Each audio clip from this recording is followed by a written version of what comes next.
베드로전서 2장 6절부터 12절까지 제가 읽습니다. 경에 기록되었으되 보라 내가 택한 보배롭고 요긴한 모퉁이 돌을 시온에 두노니 저를 믿는 자는 부끄러움을 당치 아니하리라 하였으니 그러므로 믿는 너희에게는 보배이나 믿지 아니하는 자들에게는 건축자들의 버린 그 돌이 모퉁이에 머릿돌이 되고 또한 부딪히는 돌과 거치는 반석이 되었다 하니라. 저희가 말씀을 순종치 아니함으로 넘어지나니 이는 저희를 이렇게 정하신 것이라. 오직 너희는 택하신 족속이요 왕 같은 제사장들이요 거룩한 나라요 그의 소유된 백성이니 이는 너희를 어두운 데서 불러내어 그의 기이한 빛에 들어가게 하신 자의 아름다운 덕을 선전하게 하려 하심이라.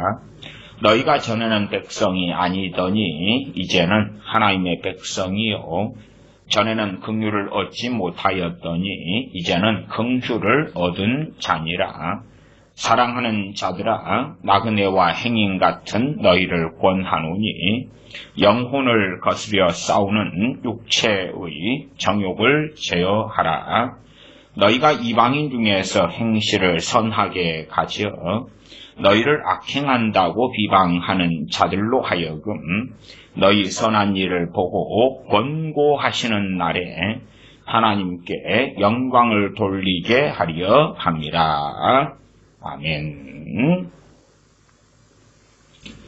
우리는 세상에서 살아가고 특별히 그 가운데 세상에 믿지 아니하는 사람들 사이에서 살아갑니다. 세상에 믿지 아니하는 우리의 가족이 있고 이웃이 있고 직장 동료들이 있습니다.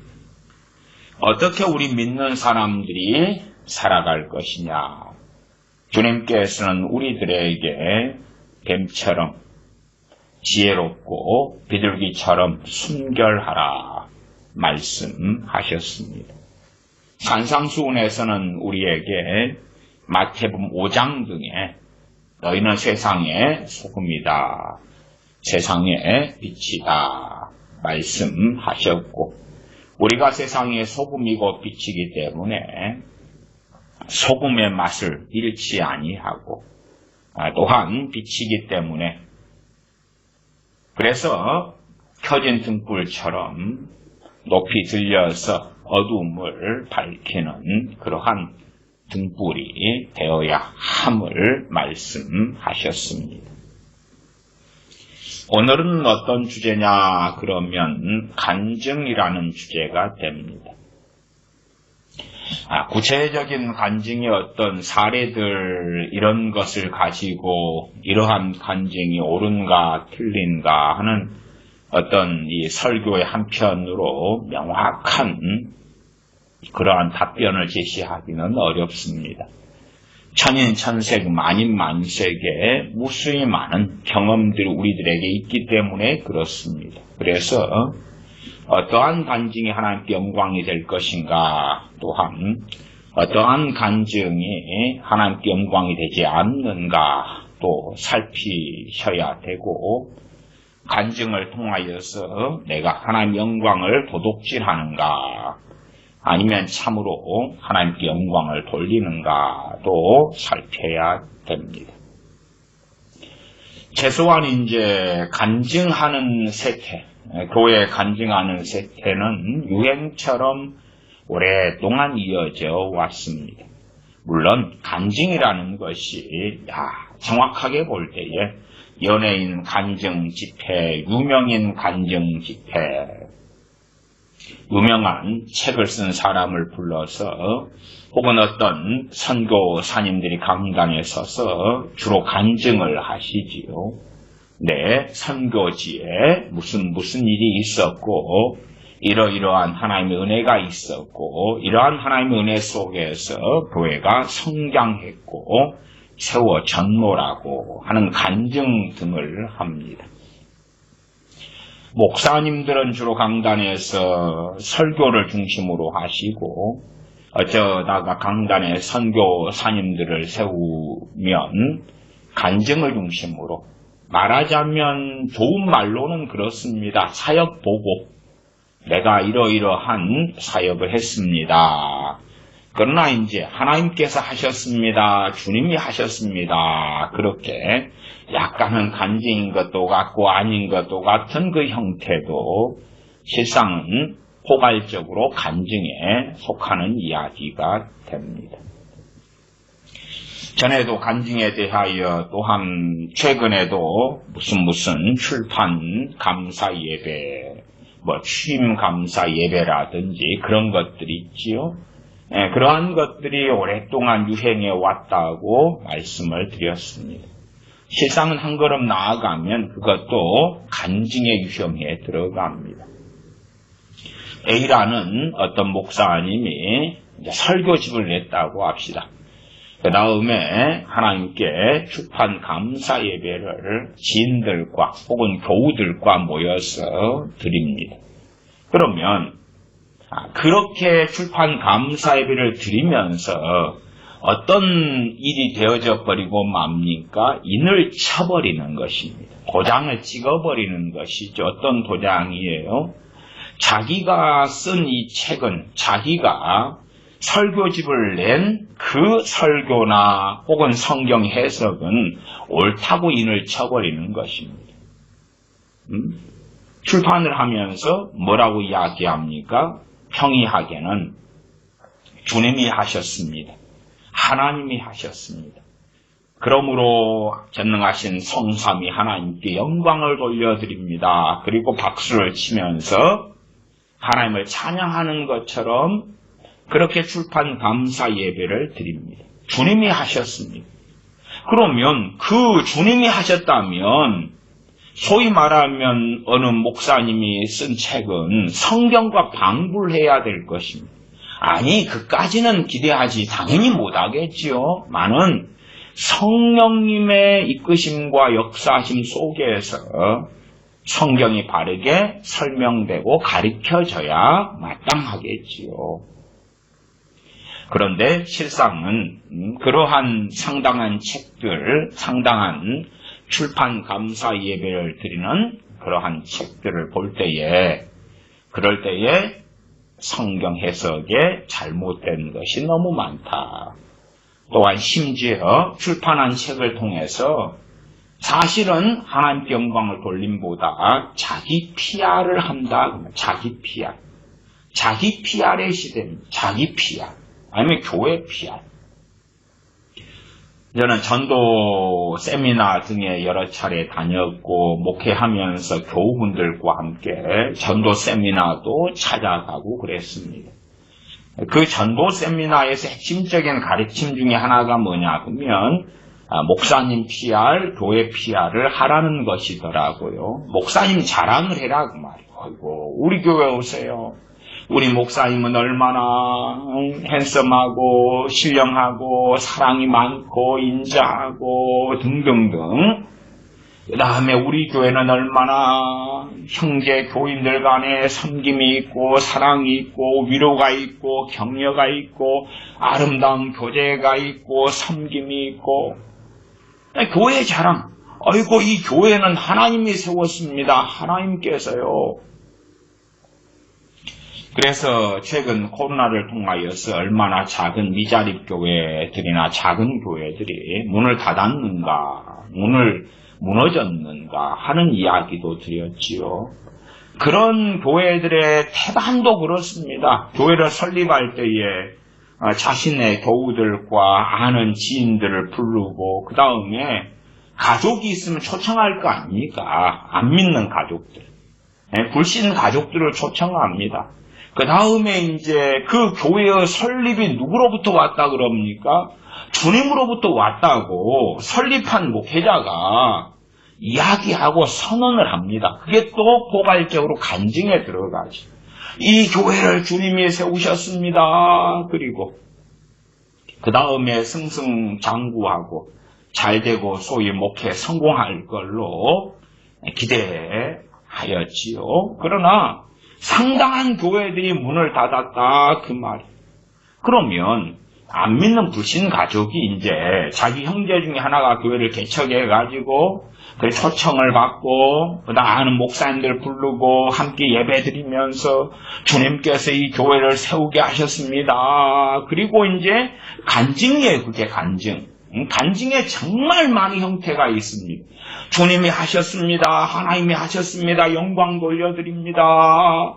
그 다음에 거기에 참석한 목사님들은 정말 이 목사님은 귀하고요. 하나님이 함께 하시는 종이고요. 이 교회는 주님께서 직접 세운 교회인 줄로 믿습니다. 막 했는데 1년 지나고 3년 지나고 마치 그냥 치킨집을 했다가 문 닫는 것처럼 피자집을 했다가 문 닫는 것처럼 옷가게를 했다가 문 닫는 것처럼 문이 닫힌단 말이에요. 닫혀.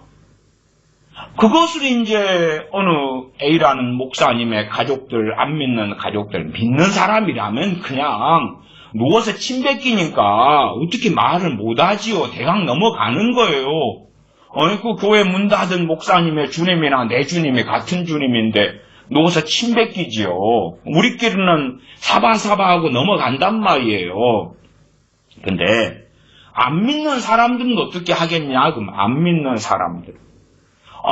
사람들이 초청돼가지고 그 설립 예배를 통하여 전도도 좀 해보려고 그러고 가족 전도도 좀 해보려고 그러고 해서 주님이 하셨습니다. 그리고 모았는데 그때는 잔치도 하고 음식도 하고 선물도 나눠주고 좋았는데 세상의 자영업처럼 세상의 어떤 그러한 일들처럼 문을 닫아버렸어요. 그러면 하나님께 어떻게 영광이 되겠는가?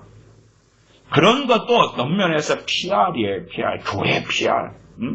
우리 교회는 얼마나 하나님이 세우셨는가? 주님이 하셨습니다.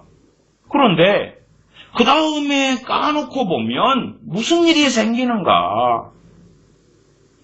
전도할 때 많은 사람을 불러 모으려면 목사님 자랑, 교회 자랑을 하라 그래요.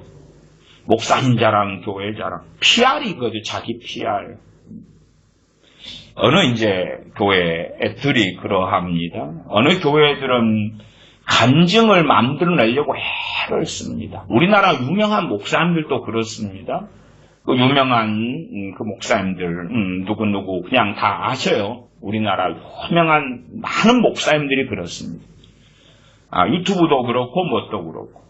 그냥 저 A라는 어느 교회를 이야기해 보십시다.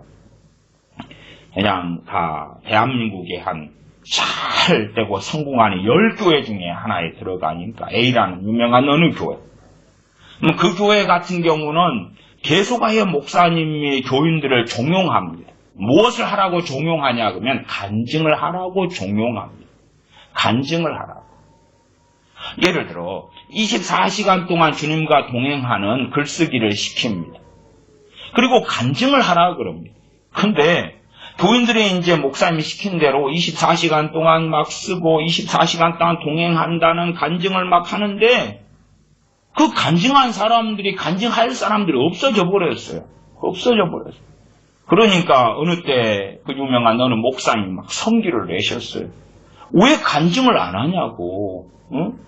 지금 24시간 동행하는 글쓰기를 하고 동행하는 일기를 쓰면서 여러분이 내가 시키는 대로 주님과 동행하면서 생기는 것을 막 간증을 해야 되는데 왜 안 하냐고. 그러니까 그 목사님이 이제 성기를 내시면서 주일날 설교 중에 그러면 그런 거 간증할 게 없으면 당신들이 그냥 예수를 믿은 거라도 말에 나와서 막 그렇게 하시는 거예요. 자기의 맨 처음 목적은 자기가 말하는 그 영성일기.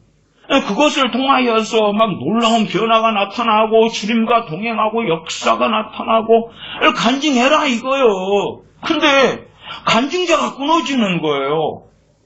그 간증을 통해서 뭘 하려는 거예요? 24시간 동안 막 영성일기 쓰면서 주님과 동행하는 것을 그런 어떤 패턴과 방식을 절대 진리의 영역, 심지어는 뭐 신학과 교리의 영역처럼 영성의 영역으로 끌고 들어오고 싶은 거예요.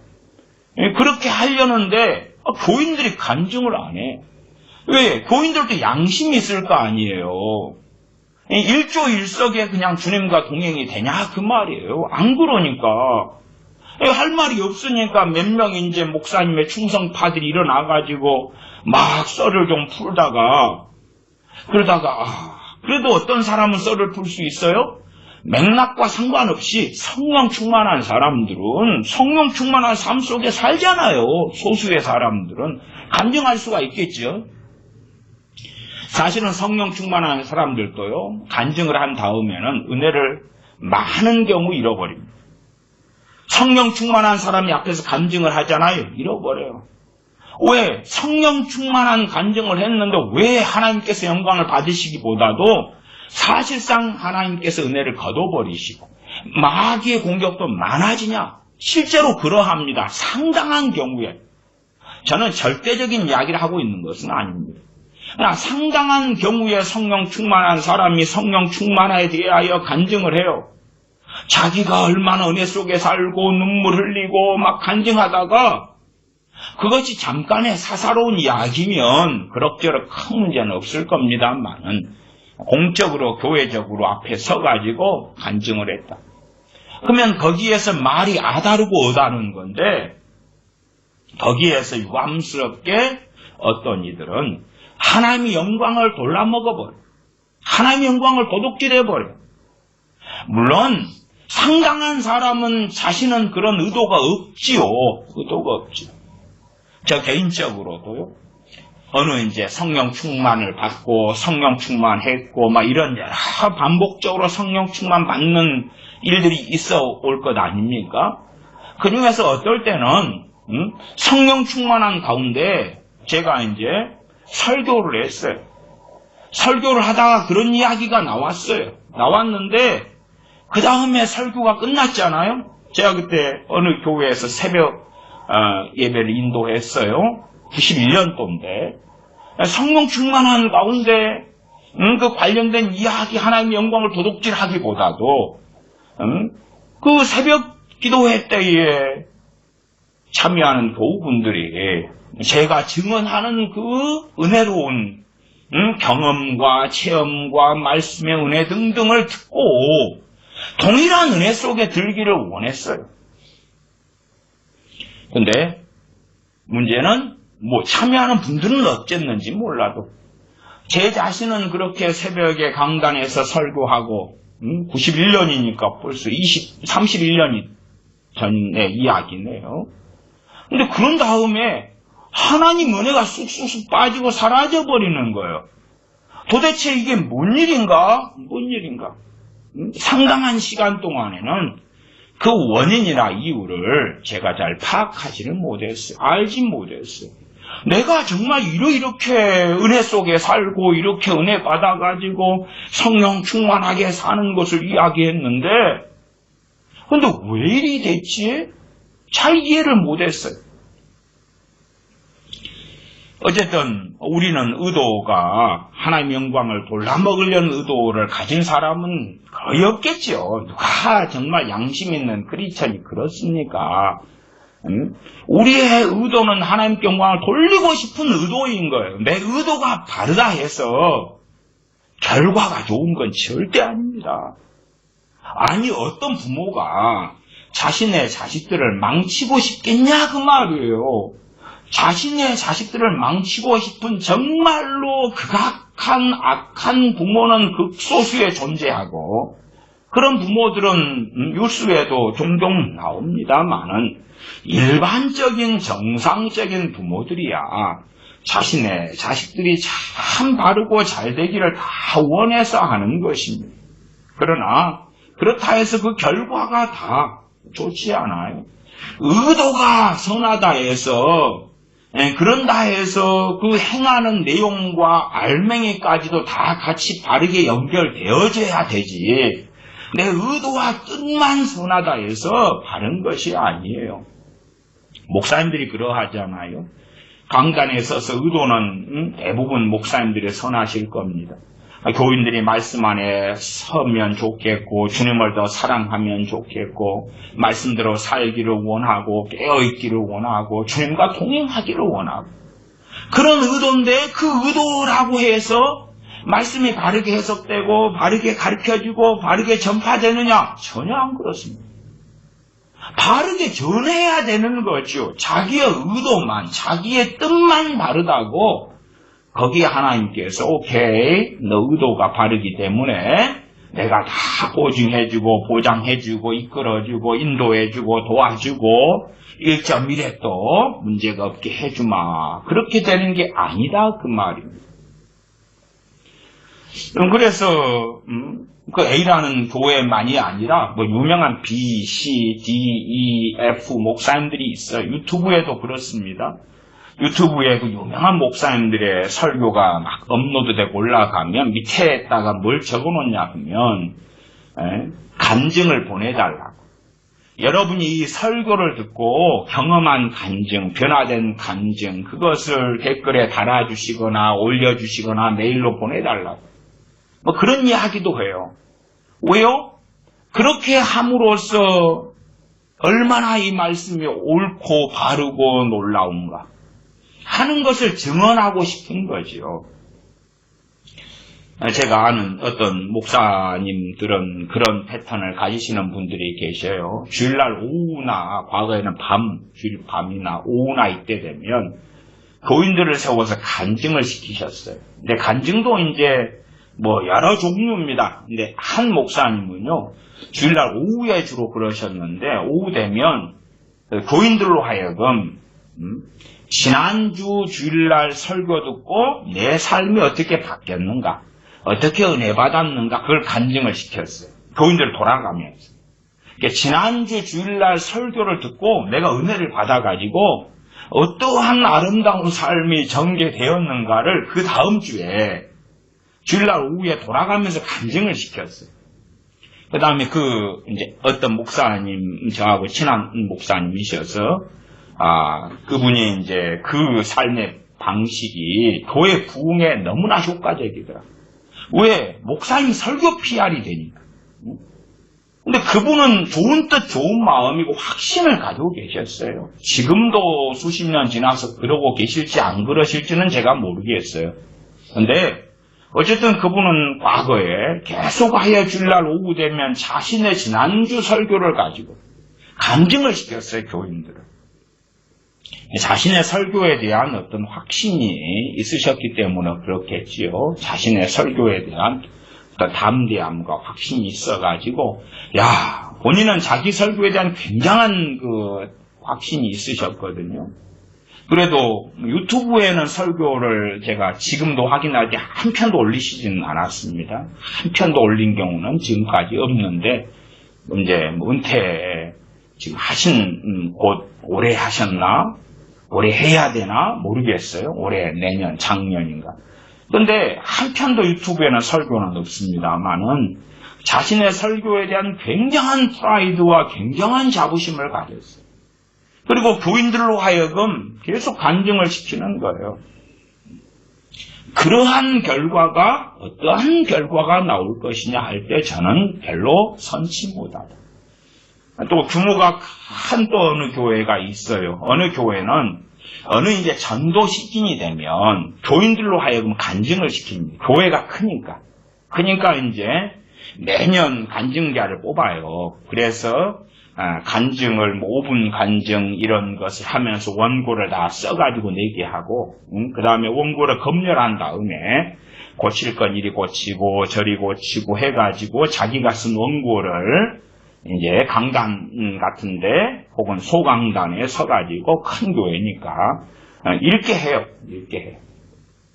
근데 사실은 뭐 깊이 들어가면 그런 분들 가운데 이제 그런 간증을 하는데 이제 가족 같은 걸 전도하려고 안 믿는 가족을 부르기도 한단 말이에요. 그러면 자기 가족이 다 강단에 서가지고 간증을 읽어요. 일반적인 교인들은 개인의 삶에 대해 잘 몰라요. 잘 몰라. 아니 예를 들어 교인이 1000명인데 서로 간의 삶에 대하여 같은 구역이나 같은 셀이나 이러한 분들도 잘 모른단 말이에요. 부모 자식 간에도 잘 모르는 판국인데, 부부 간에도 잘 모르는 판국인데 무슨 남에 대하여 어떻게 얼마나 알겠어요. 더군다나 1000명쯤 된다 그러면 간증을 막 읽었는데, 그래 좋아 하나님께 영광 그렇게 했는데, 이제 불신 가족이 초청돼가지고 그 간증을 듣는다고 합시다. 웃어버리는 거예요. 그 감정 때문에 주님을 안 믿어버려요. 왜요? 내용을 아다르고 어다르게 바꿔놨거든요. 아다르고 어다르게. 가족은 함께 살아왔잖아요. 앞뒤 맥락이 있어요. 심지어는 동일한 사건에 대한 경험을 해도 해석이 틀려요. 시어머니하고의 사건이 그 아들 며느리 부부하고 있었다 그럴 때에 부부가 시어머니가 하는 말에 대한 해석도 다른 경우가 많아서 부부싸움이 많이 일어나요. 그런 판국인데 자신의 인생에 대하여 불신 가족 앞에서 간증하는 걸 들었다. 야, 내가 함께 살아봤는데 그런 사람이 아닌데. 거짓부렁을 하는 거예요. 볼 때에, 판단할 때에. 그러면 하나님은 계시지 않게 되는 거죠. 하나님이 살아계시면 어떻게 전도한답시고 자기를 잘 모르는 교인들 앞에서는 간증을 하고, 소위 말하면 은혜 속에 살고 하나님이 도와주셨고 하나님이 인도하셨고 축복하셨고 하나님이 돌보셨고 어떻게 하셨고 어떻게 하셨다라고 말하지만, 가족이 듣고 볼 때는 그러지. 연예인 간증 같은 것 언제 많이 합니까? 전도 집회 때 많이 하지요. 총동원 전도 주일 같은 것. 이런 것들이 하는데, 연예인들이 와서 간증할 때에 상당한 연예인들은 그냥 그 정도겠지요. 연예인 세계에서 잘 나가야 특급 그런 건 아니고, A급은 소수, 그 다음에 B급, C급 이 정도. 우리가 이름 정도 알아. 야, 그래도 아주 그냥 탁월하고 최고의 탑급 연예인은 아닌데 우리는 저 정도면 좀 유명세를 얻었어. 그런 사람들이 돌아다니죠. 근데 더 유명한 연예인들 입장에서는 어떨까요? 더 유명한 연예인들은 당연히 대부분 안 믿는 사람들이에요. 점치러 다니고 구타로 다니기도 하고 돼지머리 영화판에 놔두고 고사 지내고 절하고 그냥 그런 사람들이에요. 불신자들이다 그 말이에요. 그런 사람들이 자기보다 못한 연예인이 자기는 한 편 광고 찍을 때 한 2억 받는다고 합시다. 근데 저 사람은 5천만 원짜리라. 물론 우리 같은 서민 입장에서 광고 한 편 찍는데 5천만 원씩이나 받아 1년 연봉? 혹은 연봉보다 훨씬 더 많네? 놀라겠지만 어쨌든 자기가 일하는 교회에 간증 갔을 때는 연예인이 B급 연예인이요. 왜? 자기보다 유명한 사람이 없단 말이에요. 하나님이 하셨어요. 하나님이 나와 함께 하셔서 이 자리에 세우셨어요. 하나님이 나와 함께 하셔서 세상 노래 부르면서 사람들을 기쁘게 하고 있어요. 인기를 얻었어요. 그러겠지요. 세상 드라마를 찍어서. 드라마도 무슨 내용이에요? 그냥 요즘에 엽기적인 내용들 많잖아요. 이상한 드라마들. 거기에서 크리스천이 막 이상한 그런 난장판이 되는 드라마들. 그런 것들을 가지고 사람들이 이상하게 만들어 가는 데서 내가 이번에 굉장히 유명한 유명세를 얻었어요. 하나님께 영광 돌려요. 근데 극본이 하나님께 영광 돌리는 게 아니요. 물론 그런 극본도 별로 없겠습니다만 제가 너무 의롭게 살지 말아야 한다 하는 성경의 본문을 가지고도 시리즈로 설교도 했습니다. 그런 부분에서 너무 극단적으로 가서는 안 되겠습니다만은 겨우 그 정도를 가지고 간증을 한다. 그러면 더 탑급 연예인 입장에서 볼 때는 우스운 거 아닙니까? 야, 나는 네 하나님 없이도 네보다 잘 나가고 네보다 잘 됐고 네보다 성공했어. 그러니까 상당한 사람들의 간증은 성공에 대한 간증들이 많겠죠. 그걸 듣고 싶어 하니까. 그러면 세상의 부자들의 태반은 어떤 사람들이에요? 불신자들입니다. 하나님을 경외하지 않는 사람들이에요. 하나님과 상관이 없는 사람들이에요. 한참 돈 잘 벌고 있는 테슬라의 일론 머스크한테 하나님을 정말 경외하는 걸 찾을 수 있냐? 없지요. 없어. 그러면 잘 되고 돈 잘 벌고 그런 간증을 막 했다. 그 다음에는 수능 때가 되면 수능 보는 학생들을 위하여, 그 가족을 위하여 특별 새벽 기도회 같은 걸 큰 교회들은 많이 하죠. 특세라 그럽니다. 거기에서 이제 더 많은 인기를 얻으려면 간증자를 세워야 돼요. 작년에 내 자식이 수능 봤단 말입니다. 작년에 내가 이 내 자식을 위한 40일 특세에 참여했어요. 그래가지고 새벽마다 부르짖고 기도하는데 놀라운 이런 역사가 일어났어요. 간증을 딱 몇 번 특세를 앞두고 주일날에, 특세를 앞두고 주일 오후에, 주일 밤에, 수요일에 간증을 해야지. 간증을 목사님들이 해야지만이 그 특세 때 성공하게 되는 거예요. 헌금도 잘 나와. 그 다음에 참여하는 교인들이 많아. 그리고 그 교회 안 다니는 사람들도 와, 나도 저 교회 특세에 참여하란다. 그런 특세 같은 걸로 굉장히 성공한 교회가 명성교회 김삼환 목사인가요? 그 당시 옛날에 유명합니다. 그렇게 이 특세를 해가지고 안 풀리던 게 이렇게 풀렸고 이렇게 되었고 내 자식이 이래 되었고. 그러면 서울대나 연고대나 카이스트나 아니면 뭐 영국이나 미국이나 유수의 대학들에 가서 그 가장 엘리트 계층의 아이들을 가지고 야, 너 진실로 주님 사랑하는 크리스찬이냐? 물으면 거의 없어요. 거의 없어. 그냥 어쩌다가 조금 아니 분명히 하나님의 도우심이 상당한 부분들은 있었을 거예요. 우리가 동의하지. 안 그러겠어요? 내 자식이 고3인데 하나님께 기도하고 의지하고 내가 특별 새벽 기도를 해줘서가 아니라 부모로서 해줘서가 아니라 그 자식이 크리스찬이라면 주님 의지하고 찾고 두드리고 그런 가운데 노력하면서 하나님의 은혜를 구하고 그러면 그 수능 가운데나 장래 일에 하나님의 도우심이 반드시 있겠지요. 있겠지. 근데 그걸 가지고 간증을 하면 어떻겠느냐 그 말이에요.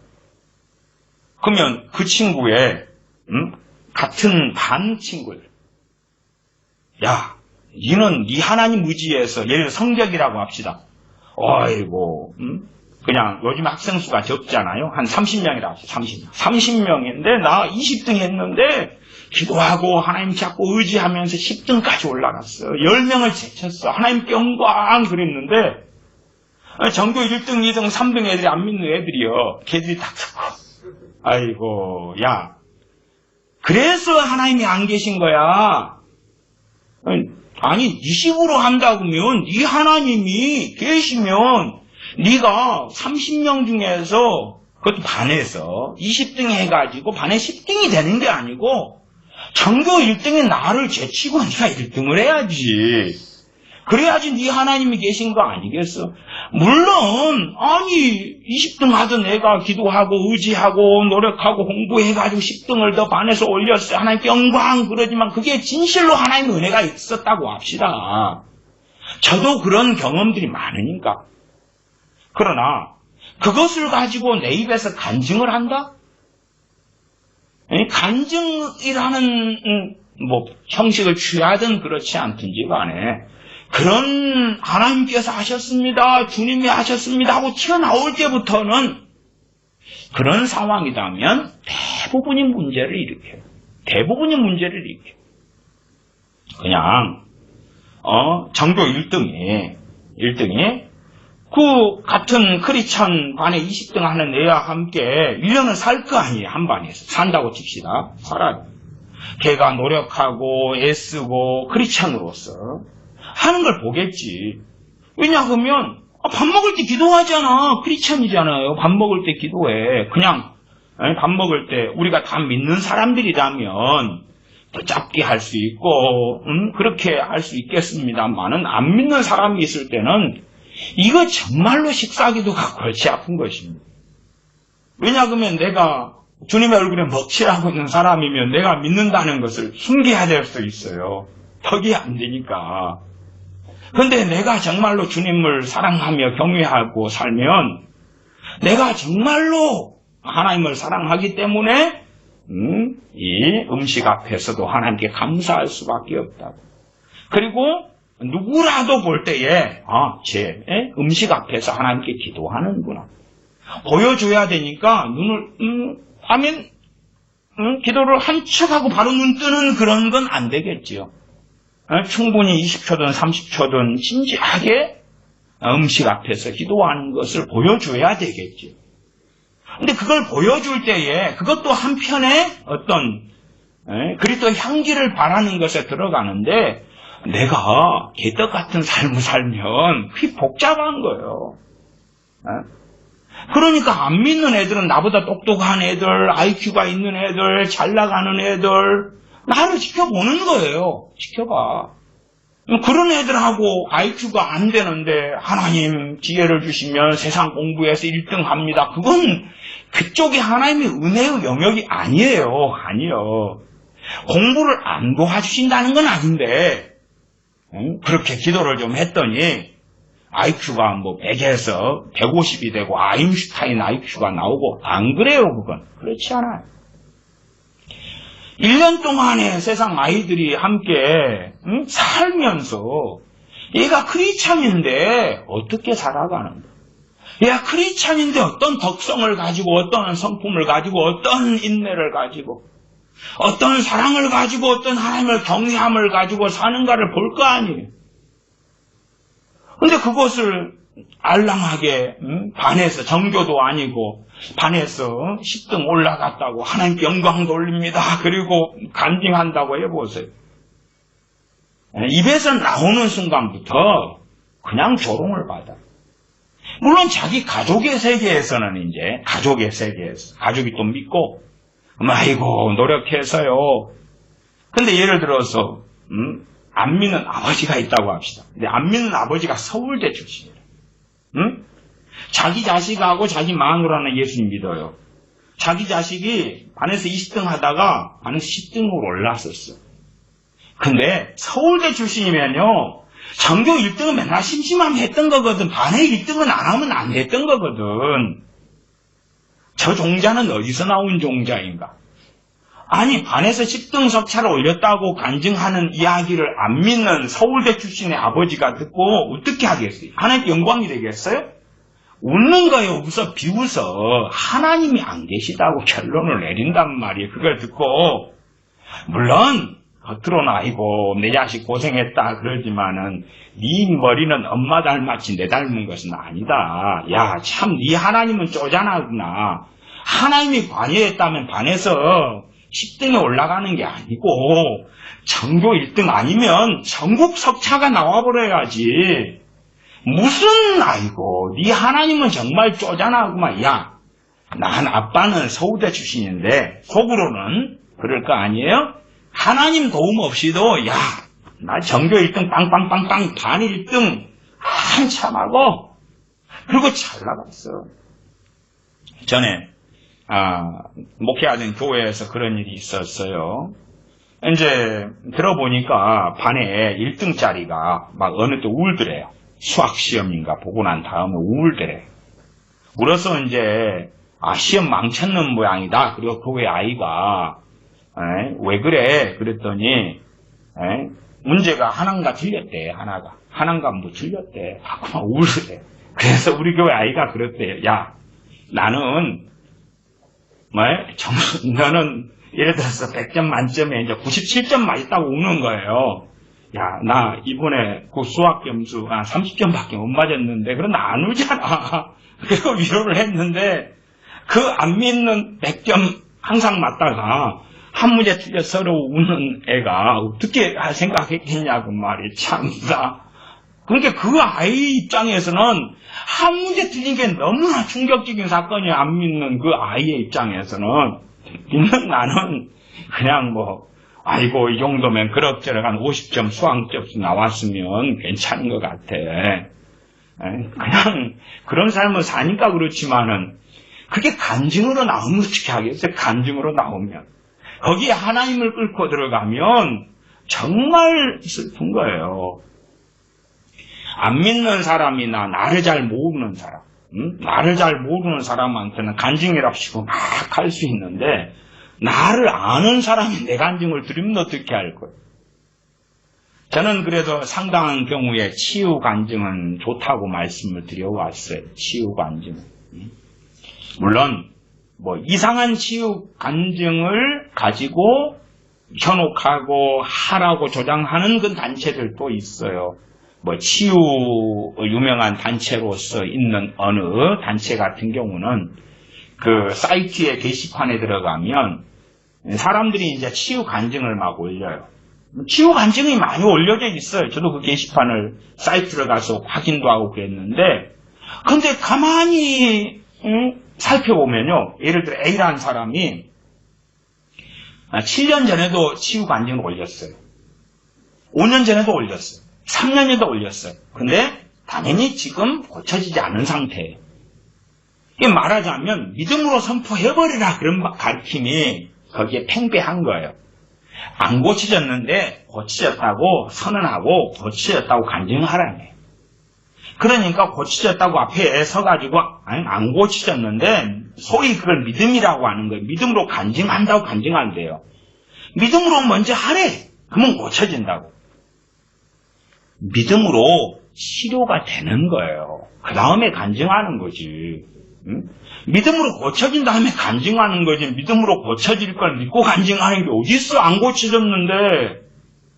그런데 믿음으로 간증하래. 그래서 앞에서 나중에 이제 그 유명한 어느 치유 단체 거기에 간증하는 사람들이 이렇게 보니까 사실은 안 고쳐진 거였어요. 안 고쳐진 거. 그럼 고쳐졌다고 막 간증을 한 거예요. 물론 그 가운데 소수는 고쳐진 사람도 있었을 거예요. 그 다음에 거기에 게시판에 자유 게시판 같은데 글을 쓰는 거예요. 고침받았다.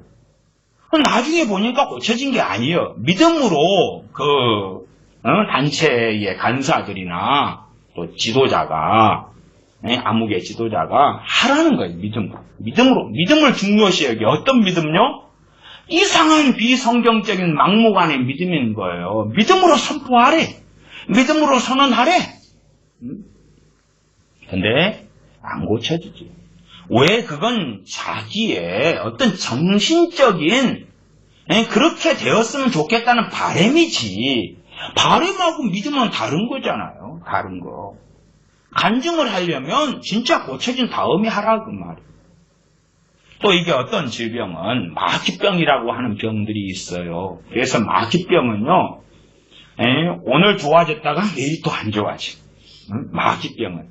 마귀병은 마음을 못 지키고 영역이 떨어지고 기도 생활을 등한히 하고 그리 되면 다시 제자로 돌아가기도 쉬워요. 이게 일반적인 질병이 치유되는 건 별로 안 그런데요.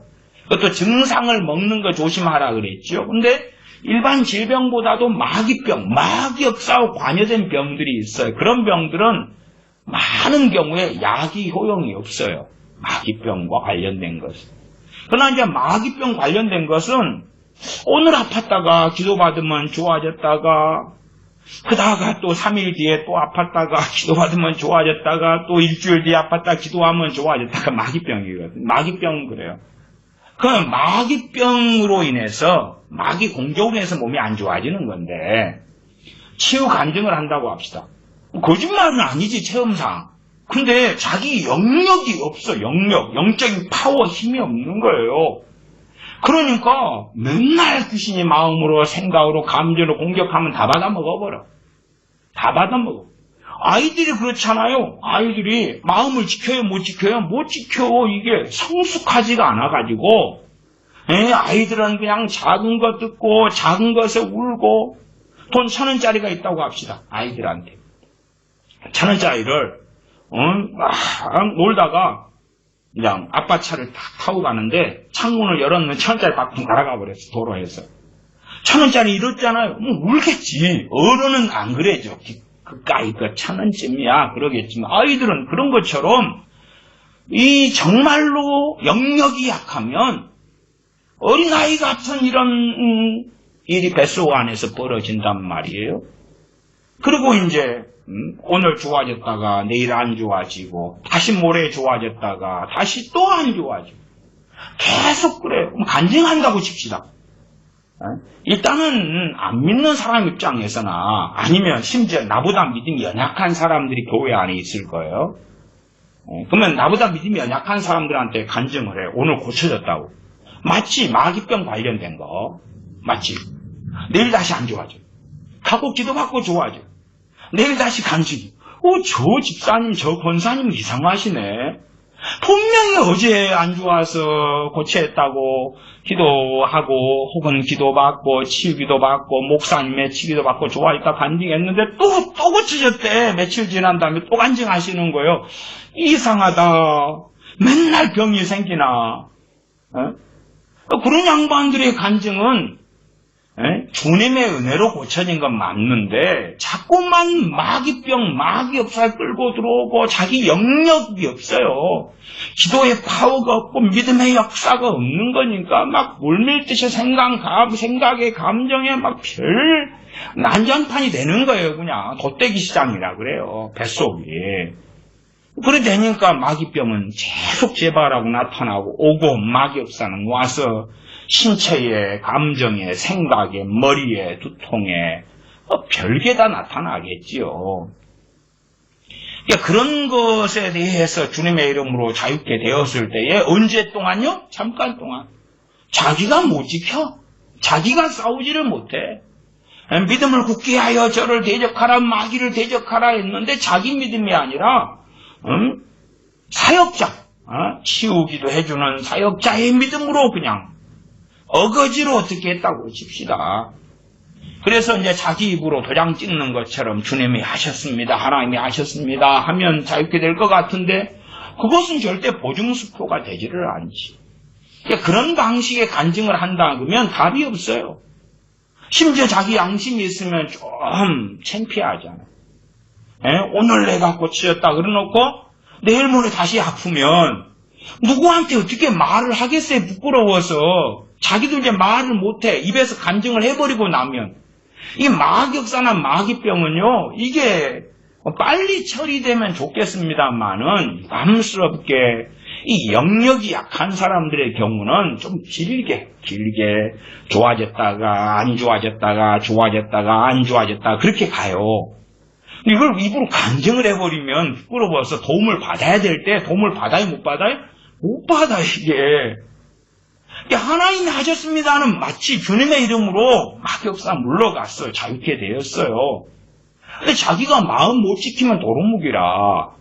근데 사실은 마귀병은 본래가 내 마음을 지킨다는 걸 내가 장담을 할 수가 없는 거예요. 입 밖에 내서 간증을 다 해. 마귀역사도요, 몸에 질병이 정상적인 질병처럼 나타납니다. 증상이 나타나고 질병이 나타나요. 그러니까 치유간증을 할 수가 있겠지요. 근데 이 마귀병은요, 치유간증 오늘 했어요. 하나님, 나 도장 찍었습니다. 하나님이 고쳐주신 거 맞고요. 전교인 앞에 서서 내가 간증했습니다. 이상, 하나님 영광 돌렸습니다. 사인 딱 끝나고, 그 다음에 그 사인에 먹물이 마르기도 전에 또 나타나. 응? 그러니까 그 다음엔 어떻게 할 거예요? 하나님이 고쳤습니다 하고 전교인 앞에서 간증을 했는데, 아니면 구역 식구들 앞에서 간증을 하고, 심지어 자기 가족한테, 안 믿는 남편, 안 믿는 자식한테, 내가 이렇게 아팠는데 주님이 이렇게 고쳐주셨어. 그리고 막 간증을 했는데 다시 아파. 그러면 뭐가 되냐 그러면 내가 섬기는 주님, 유일한 참된 종교는 하나밖에 없어요. 주님을 믿는 이 신앙과 믿음이 기독교가 종교로 가족들 앞에 전락이 되는 거예요. 아, 제가 광신자인 것 같아. 어디가 아프다 그랬다가 자기 주님이 고쳐줬대. 자기 하나님이 고쳐줬대. 그 다음에 3일 뒤에 지난 다음에 보니까 또 아파. 야, 그러면 그건 세상의 귀신들, 소위 말하면 잡신인 거죠. 잡신. 세상의 귀신들이 점쟁이와 무당과 함께해서 이랬다 저랬다 하는 것하고 비슷하거든. 응? 어이구, 찌찌찌찌.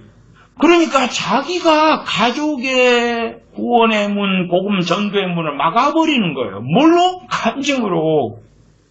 이게 정상 질병인 경우는 예외는 있습니다만은 고쳐지고 난 다음에 그 다음에 이제 잘 증상이나 뭘로 귀신 역사하고 방해할 때 좀 물리치면 별 문제 없이 그대로 가요. 치유를 유지해요. 그런 경우가 많아요. 근데 막 역사로 난 질병은 이것이 내 믿음을 내가 장담을 못하는 거예요. 내 영역이 떨어져 버리면 또 나타나는 경우는 다반사예요. 그래서 일반적인 질병의 경우는 치유에 있어서 간증할 때 좋아요. 그러나 이제 그것이 일반적인 질병의 경우인지 마귀병과 관련됐을지는 100% 정확한 분별력을 가지지 않는 사람들은 알기가 어렵죠. 그래서 우리 입으로 그냥 삶을 함께 살아가는 안 믿는 가족들이 함께 살면서 보아야지. 나의 정결한 하나님을 경외하는 그런 믿음의 여정을. 그걸 보아야지. 그러지 뻔하게 다 아는데 성품도 인격도 생각도 말도 주님 믿은 다음에 말이 바뀌고 언어가 바뀌고 마음의 풍성이 바뀌고 변화돼 가는 걸 보여주는 걸 통해서 하나님이 살아계신 것 같은데 그걸 보여줘야 되는 거예요. 그게 소금이고 빛이고. 근데 전도를 말만 해. 이게 사실은 정말 바르게 전도를 한다고 가정합시다. 그냥 길 지나가는 모르는 사람한테. 그러면 정말 복음의 내용이 바르면 참 좋잖아요? 상대방은 나를 모르니까 괜찮아. 그래도. 예수님 믿고 나는 행복해졌습니다. 내가 주장한다는 건데 뭐. 그러면서 웃으면서 예수님 믿고 나는 기쁩니다. 저는 그래도 어느 목사님들의 가정에서 꽤 지내보았어요. 여러 목사님들과 함께 이렇게 사택에서 살기도 하고 일찍부터 또 목사님 자녀들 과외도 가르치고 뭐 또 하고 많이 관련돼 살아왔어요. 근데 이제 그런 A라는 어느 목사님 어느 교회 사택에서 제가 살 때예요. 목사님 가정은 2층에 살고요. 저는 1층에서 살았어요. 사택에서. 그러면 이제 목사님은 강단에 서서 항상 행복한 거죠. 항상 웃어요. 항상 웃고 행복하고. 저는 사택에서 함께 살고 같이 밥도 먹고 그러니까 목사님의 부부 싸움이나 뭐 사정이나 다 알잖아요. 다 알아. 그러면은 아침에 부부 싸움이 이렇게 있다가 강단 설 때는 너무나 그 화난 그걸 너무 잘 아셔요. 보통 사람은 마음을 못 지키면 아침에 막 기분 나쁜 일이 있으면 강단에 서서는 또 막 찌뿌둥하잖아요. 이렇게 좀 인상을 좋게 하려는데도 이렇게 얼굴 살이 좀 붓고 막 이렇게 잘 안 나오는데 그 목사님은 너무나 자연스러워요. 너무 행복하고 그 얼굴 표정만 조금 잡으면 정말 성령 충만한 얼굴의 표상이에요. 표상. 그 얼굴 나타나버려요. 성령 충만한 얼굴은 저 얼굴이야 나타나는데 나는 그 목사님 부부하고 밥도 먹고 지내고 그런 입장에서는 그 이제 아닐 때는 아니고 괜찮을 때는 괜찮고 그러는 거잖아요. 우리라는 사람을 가족은 함께 살아가요. 함께 살아가면서 내가 어떻게 그래도 이 향기를 바라는 사람이 되는 거예요. 가족은 보지. 모르는 타인은 그 목사님도 교우들은 다 몰라요. 교우들은. 목사님 웃고 성령 충만한 얼굴을 하니까 예수님 믿어 너무 행복하구나. 길 지나가는 사람에게 예수님 믿어서 나는 너무 행복해졌어요. 전에 우울증 때문에 고통하다가 예수님 믿고 우울증이 다 사라졌고요. 막 그랬는데 집안에 함께 살고 있는 가족은 알잖아요. 이게 모르는 사람한테는 어떤 감언 이설이든지 간증을 막 하면서 예수님 믿어서 나는 이래 됐어요. 저리 됐어요. 예수 믿으면 너무 좋아요. 막 그러지만 함께 살고 있는 사람은 알겠지. 물론 함께 사는 사람들이 누워서 침 뱉기라고 합시다. 부부가 다 합니다. 그러니까 막 서로 부부가 강단에 서가지고 교회에서 간증을 해요. 남편이 하루는 하고 하루는 아내가 하고. 근데 둘 다 비웃어. 그렇지만 둘 다 같은 주님을 믿기 때문에 누워서 침 뱉기지 뭐. 그때는 시험 별로 안 들어요. 아이고 저 인간 주둥이로 오늘 또 썰을 푸는데 쩌쩌쩌 집에서나 잘해라. 그리고 또 남편이 아내 간증 들을 때 아이고 진짜 이 과장이 심하고 뻥이 심하네. 그래도 뭐 자기도 주님 믿으니까 어떻게 말을 못하지. 차라리 그런 경우는 좀 나을지 모르지요. 그러나 안 믿는 사람하고 살아가면서 내가 삶으로 하나님을 경외하는 것을 보여주지 않는다면, 그렇다면 함께 사는 가족들은 결론을 내리겠지요. 하나님이 안 계시다고. 이게 정말로 우리가 삶을 살아가면서 하나님의 도우심을 통해서 뭔가를 갖고 누리는 게 있어도 그게 입 밖에 나와서 간증이라는 형태로 주님이 하셨습니다, 하나님이 하셨습니다라고 나올 때는 그것이 다 유익이 있는 게 아니다 그 말이에요. 오히려 해가 될 때가 굉장히 많아요. 심지어 믿거나 말거나입니다만은 교회 교인들이 주님의 도우심을 받아서 이제 옷장사를 하는데 잘 돼가고 있다고 합시다. 정말 그게 이제 사실이라고 해요, 그냥 우리끼리는. 그러나 이제 믿거나 말거나라는 이야기는 정말 주님 도움 받아서 장사가 잘 되는지 안 되는지를 100% 장담은 못 하는 거예요. 100% 장담을 못 해요. 근데 어쨌든 이제 주님 도움 받아서 사업을 옷장사를 했는데 잘 돼가요. 그걸 간증한다고 합시다. 그러면 그 간증을 듣는 사람들은 하나님께 영광을 돌립니다 했겠지만, 그러나 그 가운데 심지어 상당한 사람들은 시험에 들 수 있다 그 말이에요. 그리고 그 간증이 주님의 영광스러운 복음에 대하여 회방과 훼손을 일으킬 수도 있어요. 아니 그 옷가게를 그냥 작은 옷가게라고 합시다. 그래서 그 같은 동일 규모의 옷가게보다는 매출이 잘 나오고 잘 돼요. 주님의 은혜와 복을 받았어. 그러나 그런 간증을 이제 교회에서 하는데, 그냥 불신자 초청해서 전도 간증이라고 합시다. 그러면 큰 옷가게를 하는 사람, 백화점에서 막 크게 하는 사람, 돈을 엄청 버는 사람을 들어요. 그러면 전도가 되겠어요, 안 되겠어요?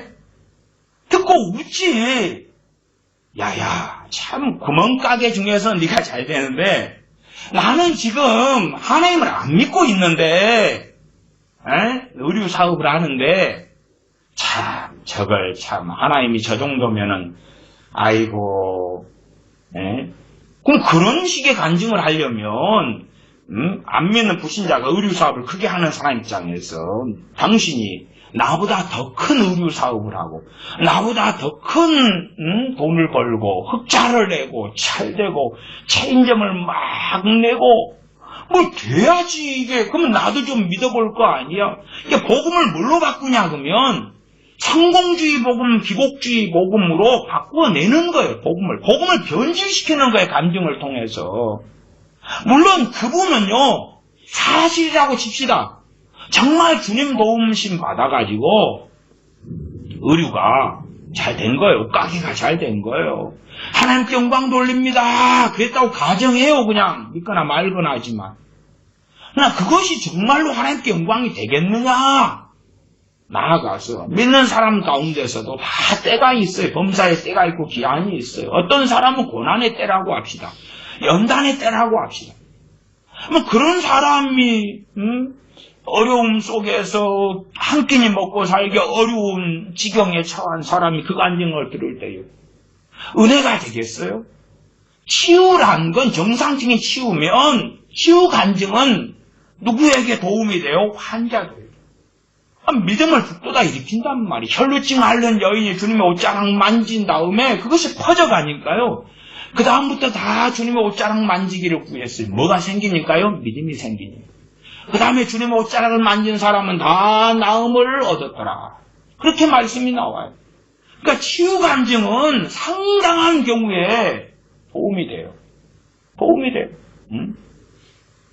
그러나 일반적인 주님이 하셨습니다 하는 것은 사실상 자기 PR이 될 때가 많아. 자기 PR. 주님이 하셨습니다. 정말로? 정말로? 증거는? 되기 어려운 거예요. 내 자식 수능을 위하여 특별 새벽 기도를 했는데 주님이 도와주셔가지고 불라. 아니, 더 공부 잘하는 자식을 둔 부모 입장에서는 그거 듣고 전도가 되겠냐 그 말이에요.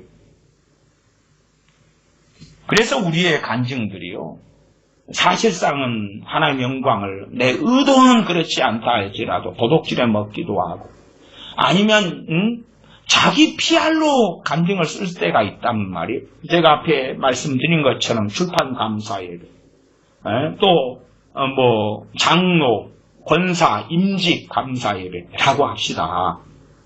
그러면 누구가 장로로 세워지고 누가 안수집사, 누구 권사로 세워진 것에 하나님 감사하는 예배를 드린다고 하는 것은 그 임직자들이 누구로부터 왔다고 증언하는 거예요? 하나님께로부터 왔다고 확언하는 거잖아요.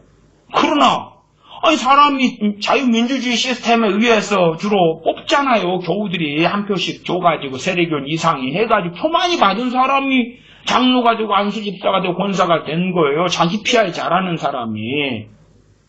또 활동 열심히 하거나, 아니면 목사님께서 간증도 앞에 세워주고 대표기도도 자주 시켜주고, 얼굴 도장을 잘 찍고 해야 표가 나올 거 아니에요.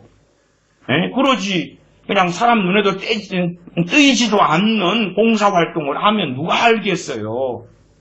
그래서 그 선거철이 되면은 시의원들이다 이런 후보자들은 어디에 나가요? 교통경례하러 나가잖아요. 제 고향에서도 꼭 선거철마 되면 앞에 건널복에 나와서 그래서 막 호루라기 불고 막 삑삑거리는 사람이 있어요. 시의원 계속 됩니다. 얼굴 도장을 잘 찍어. 선거 끝나면 사라지지. 다 알면서도 그래도 아는 사람을 찍어줘야지. 이왕이면 얼굴 도장을 잘 내밀어. 마을회관에 이리 와서 뭘 주고 저리 와서 뭐 하고 저리 와서 뭐 하고 막 그러니까 친근하게 그냥 손잡고 악수하고 얼굴 도장을 찍는단 말이에요. 자기 PR에 있어서 하나님 이름을 대고 하는 사람들은 많아요. 목회자들이 그래요. 설교도 마찬가지. 오늘 하나님께서 여러분에게 주시는 말씀은 그러면 오늘 하는 그 설교나 성경 본문이 하나님께로부터 왔다는 그것도 또 다른 간증의 형태거든요. 당신들 토달지 마. 오늘 이 말씀은 하나님께로부터 온 이 계시를 전하는 거야. 물론 성경 외워 계시는 아니지만 성경 66권 안에서 오늘 여러분에게 천편일률적인 말씀이 주어졌어. 교인이 예를 1000명이라고 치면은 오늘 여러분에게 주시는 말씀은 우리에게 주시는 말씀은 그러면 1000명이 다 아멘 해야 되잖아요. 근데 그 1000명 교인이 아닌 다른 교회 교인은 그 말씀이 아니에요. 하나님이 오늘 주시는 말씀이. 그러면 내가 그 교회에 갔을 때는 하나님 오늘 우리에게 주시는 말씀은 그리고 어떤 말씀인데 다른 교회에 가면 하나님이 오늘 여러분에게 주시는 말씀 또 다른 말씀이에요. 또 다른 교회에 가면 하나님이 여러분에게 주시는 말씀은 또 바뀌는 거예요. 특정한 교회에 대하여 특정한 시간에 특정한 말씀을 막 주시냐? 그럴 때 알쏭달쏭하지. 알쏭달쏭해. 정말 그럴까? 그럴 때에 오케이 그렇다. 그런 장담을 전혀 못합니다. 전혀 못합니다.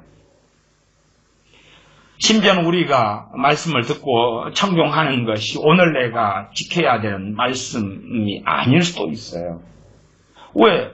나 찬양에 대한 말씀 기뻐하는 자들은 찬양하라. 그러면 나는 고난당한 자는 기도하고 그러면 나는 지금 고난의 때인지 찬양의 때인지 기도의 때인지 물론 깨어있어 또 날마다 기도해야 되지만 하나님 말씀에 따라서 어떤 말씀은 내가 다 보완해뒀다가 그 때에 맞게 써야 될 수 있단 말이에요. 우리가 비료를 농사 짓는 사람이 사와가지고 언제 비료를 뿌립니까?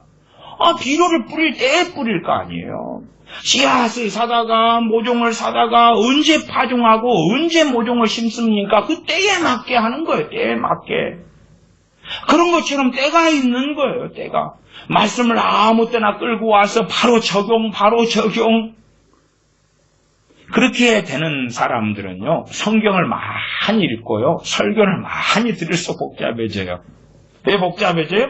작은 주머니 안에 다 집어넣으려 그러니까 주머니가 빵빵빵해지면서 풍선이 부르는 것처럼 빵 터져고 빵. 아이고, 이 설교 들을 때 이렇게 살아야지, 저 설교 들으면 저리 살아야지, 기도하라 그랬더니 기도하고, 찬양하라 했더니 찬양하고, 감사하라 했더니 감사하고, 방언 기도하라 했더니 방언 기도하고, 정신이 하나도 없어. 성령을 따라 행하는 거 아니에요. 성령을 따라 행해야 되는데, 성령을 따라 안 행하면, 어이구, 말씀이 맞는 말씀이야, 맞는 가르침이야. 그 다음에 동시에 막 하려는 거야, 동시에. 우리가 가정살림을 하든지 직장생활을 해도 질서가 있잖아요. 여러 많은 일을 해야 되는데 우선순위에 따라서 지혜롭게 다 정리해가지고 하잖아요. 어떤 일은 3일 뒤로 미루기도 하고, 어떤 것은 바로 지금 해야 될 일이 있고, 하나님 말씀도 마찬가지예요. 마찬가지. 학생이 공부하더라도 공부의 계획표를 잘 세워가지고, 어떤 영어 수학 같은 공부는 매일 꾸준히 하고, 또 어떤 것은 또 3일, 또 일주일 이런 격차로 이런 텀을 가지고 하고, 둥둥 지혜로운 아이들은 그게 있어요. 미련한 아이들은 무조건 그냥. 그래서 어떤 아이가 공부하는데 그럽디다. 이제 공부를 좀 못하는 아이니까요. 시험을 딱 내일 앞두는데 공부를 별로 안 했어요. 그래가지고 막 공부한다고 하는데, 예를 들어 국사 하나만 가지고 막 12시가 넘어가도록 공부하는 거예요. 벼락치기 한다는데, 국사 하나만 가지고. 그리고 이제 잠잘 때가 다 돼버리는 거예요. 아침이 되면 깨어나서 학교가 시험 봐야 되는데. 계획이 없잖아요. 하루 남겨줘도 이 시간을 어떻게 효율적으로 사용할 것인지, 그 다음에 국사에서도 공부를 늦게 시작했으면 선생님이 시험에 나온다는, 국사에서든 또 과학에서든 뭐에서든 과목마다 딱 쪽집기로 그래도 찍어준 것들 있잖아요. 별표 해라 이런 것들, 밑줄 쫙 그어라 이런 것들, 그런 중심으로 시간을 안배해가지고 해야 되는데 그냥 열심히만 무식하게 하는 거예요. 그래가지고 시험은 10과목 보는데 국사 하나만 가지고 하나도 못 끝낸 거예요. 성적이 나오겠어요? 지혜롭게 행해야 될 거 아니에요. 하나님 말씀을 들어도요, 지금 이 말씀을 내가 준행하고 순종하고 살아야 될 지금 때인지, 지금 때에 맞는 건지, 저축해야 되는 건지, 언제를 위한 건지, 또 분별력을 가져야 되는 거예요. 여러분 옷장에 옷이 있는데 다 입고 나갑니까? 여러분 옷장에 원피스든 투피스든 여름 옷, 가을 옷, 겨울 옷 다 있는데 나갈 때 그냥 다 20겹을 입고 나가는 거예요. 땀 찔찔찔 흘리면서 무거워서 못 걸어가. 입지도 못해. 입다가 옷이 터져버려요. 한 3벌 거쳐 입을 때 이제 옷 3개째부터 찢어지기 시작할 거 아니에요. 그 안에도 막 살이 찌고 막 옆구리살이 막 튀어나오는데, 2벌 입을 때부터 문제 생기고 3벌에 억지로 단추를 했더니 단추가 뜯겨 나가고, 4벌째 신발은 어떻게 겹쳐 신을 거예요? 신발 장사처럼 한 켤레 신고 나머지는 줄로 매달아가지고 어깨에 메고 나갈 거예요. 응? 하나님 말씀 66권이 있는데, 그래서 어느 때에 베드로 사도는 베드로 전서를 어느 때 쓰고, 어느 때가 되어서 베드로 후서를 기록해서 보내고, 어느 때에 고린도 교회라 할 때에 고린도 전서를 사도 바울이 보내고, 어느 때에 고린도 후서를 보내고, 때에 맞게 우리에게도 말씀 66권이 언제나 진리인데, 때에 맞아야 돼. 내 때에 맞아야 돼. 내 때에. 그냥 갔다가, 그러니까 그런 어리석은 사람은 자기의 신앙의 여정의 인도자를 성령으로 삼기보다는 자기로 삼아요. 자기로 삼아서 그냥, 빵빵하게 채워넣는데, 복잡해져. 복잡해져.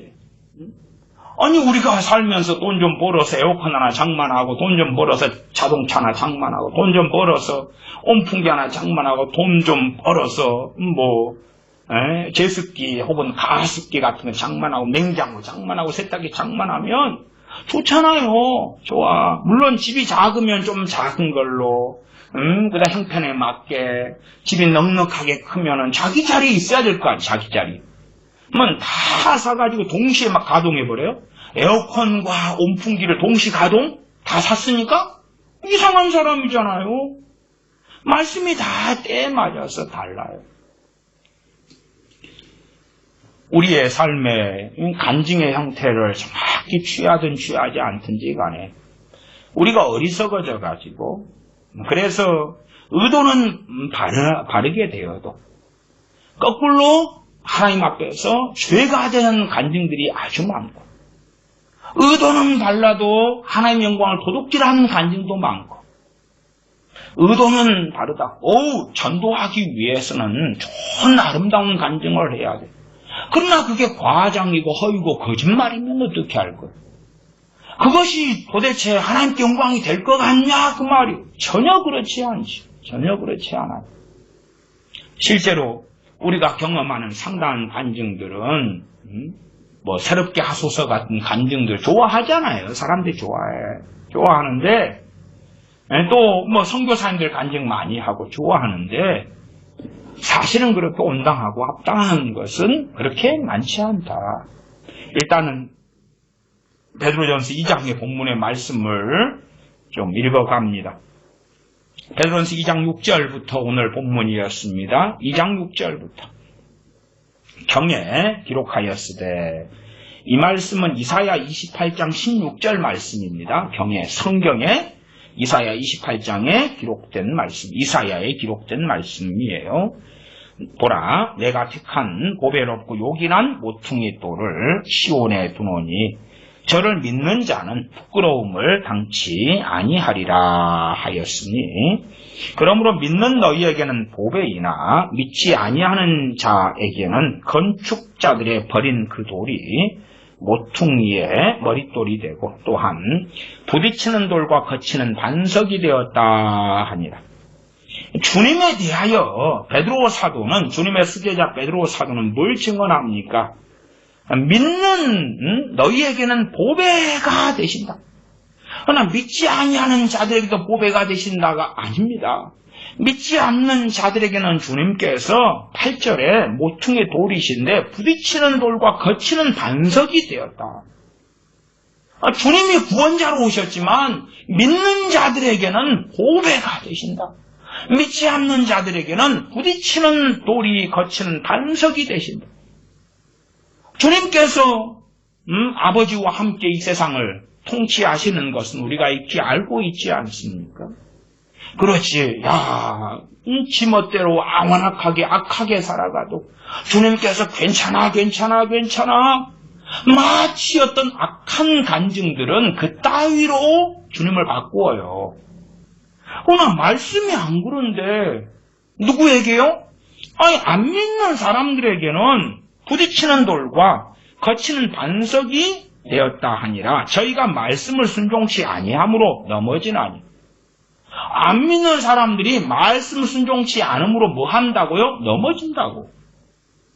세상 사람들한테 주님 안 믿는데 말씀 순종치 아니함으로 넘어지는 사람들한테 주님이 너무너무 예수님이 당신들 사랑해요, 괜찮아요 막 그러면 우습잖아요. 전도 간증이라고 이상한 소리를 하는 거예요. 이는 저희를 이렇게 정하신 것이라 이렇게 정해놓지. 이게 하나님의 작정이고 예정입니다. 제가 예정에 대해서 많이 설교해 왔습니다. 예정은 어디에서 예정이냐 그러면 말씀 66권에서의 예정이에요. 믿는 자가 구원받아, 안 믿는 자가 구원받지 못해. 이게 절대 예정이에요. 그냥 누구를 구원받기로 예정이 아니라 하나님의 선택은 구약으로 하면 이스라엘을 선택하셨어요. 이스라엘을 선택했다 그 말이 예정했다 그 말이에요. 그러면 이스라엘이 다 구원받았습니까? 안 받았어요. 그 다음에 구약의 이사야 등의 말씀에 이방인들을 주님께서 그 아들을 통하여 부르신다고 말씀하셨어요. 누구든지 주의 이름을 부르는 자들은 구원을 받을 것이다. 그게 예정이에요. 예정. 그것이 하나님의 뜻이에요. 그것이 선언된 하나님의 작정이에요. 그러면 어떤 예정 교리를 설명하고 이야기할 때에 성경 66권을 벗어나버린 그러한 어떤 교리가 나왔다면 첫째는 불완전하거나 두 번째는 잘못된 것이에요. 거짓된 것이에요. 거짓된 것, 잘못 성경을 해석한 거예요. 아니 말씀하고 틀린 어떤 예정 교리나 예정 교리에 대한 설명이 있다 그러면 잘못된 것이지. 잘못된 것. 그러나 어리석은 사람들은 잘못된 것이 자기에게 좋게 보이기 때문에 다른 하나님의 말씀들을 멸시하는 가운데 받아들이고 전파하는 자들도 많습니다.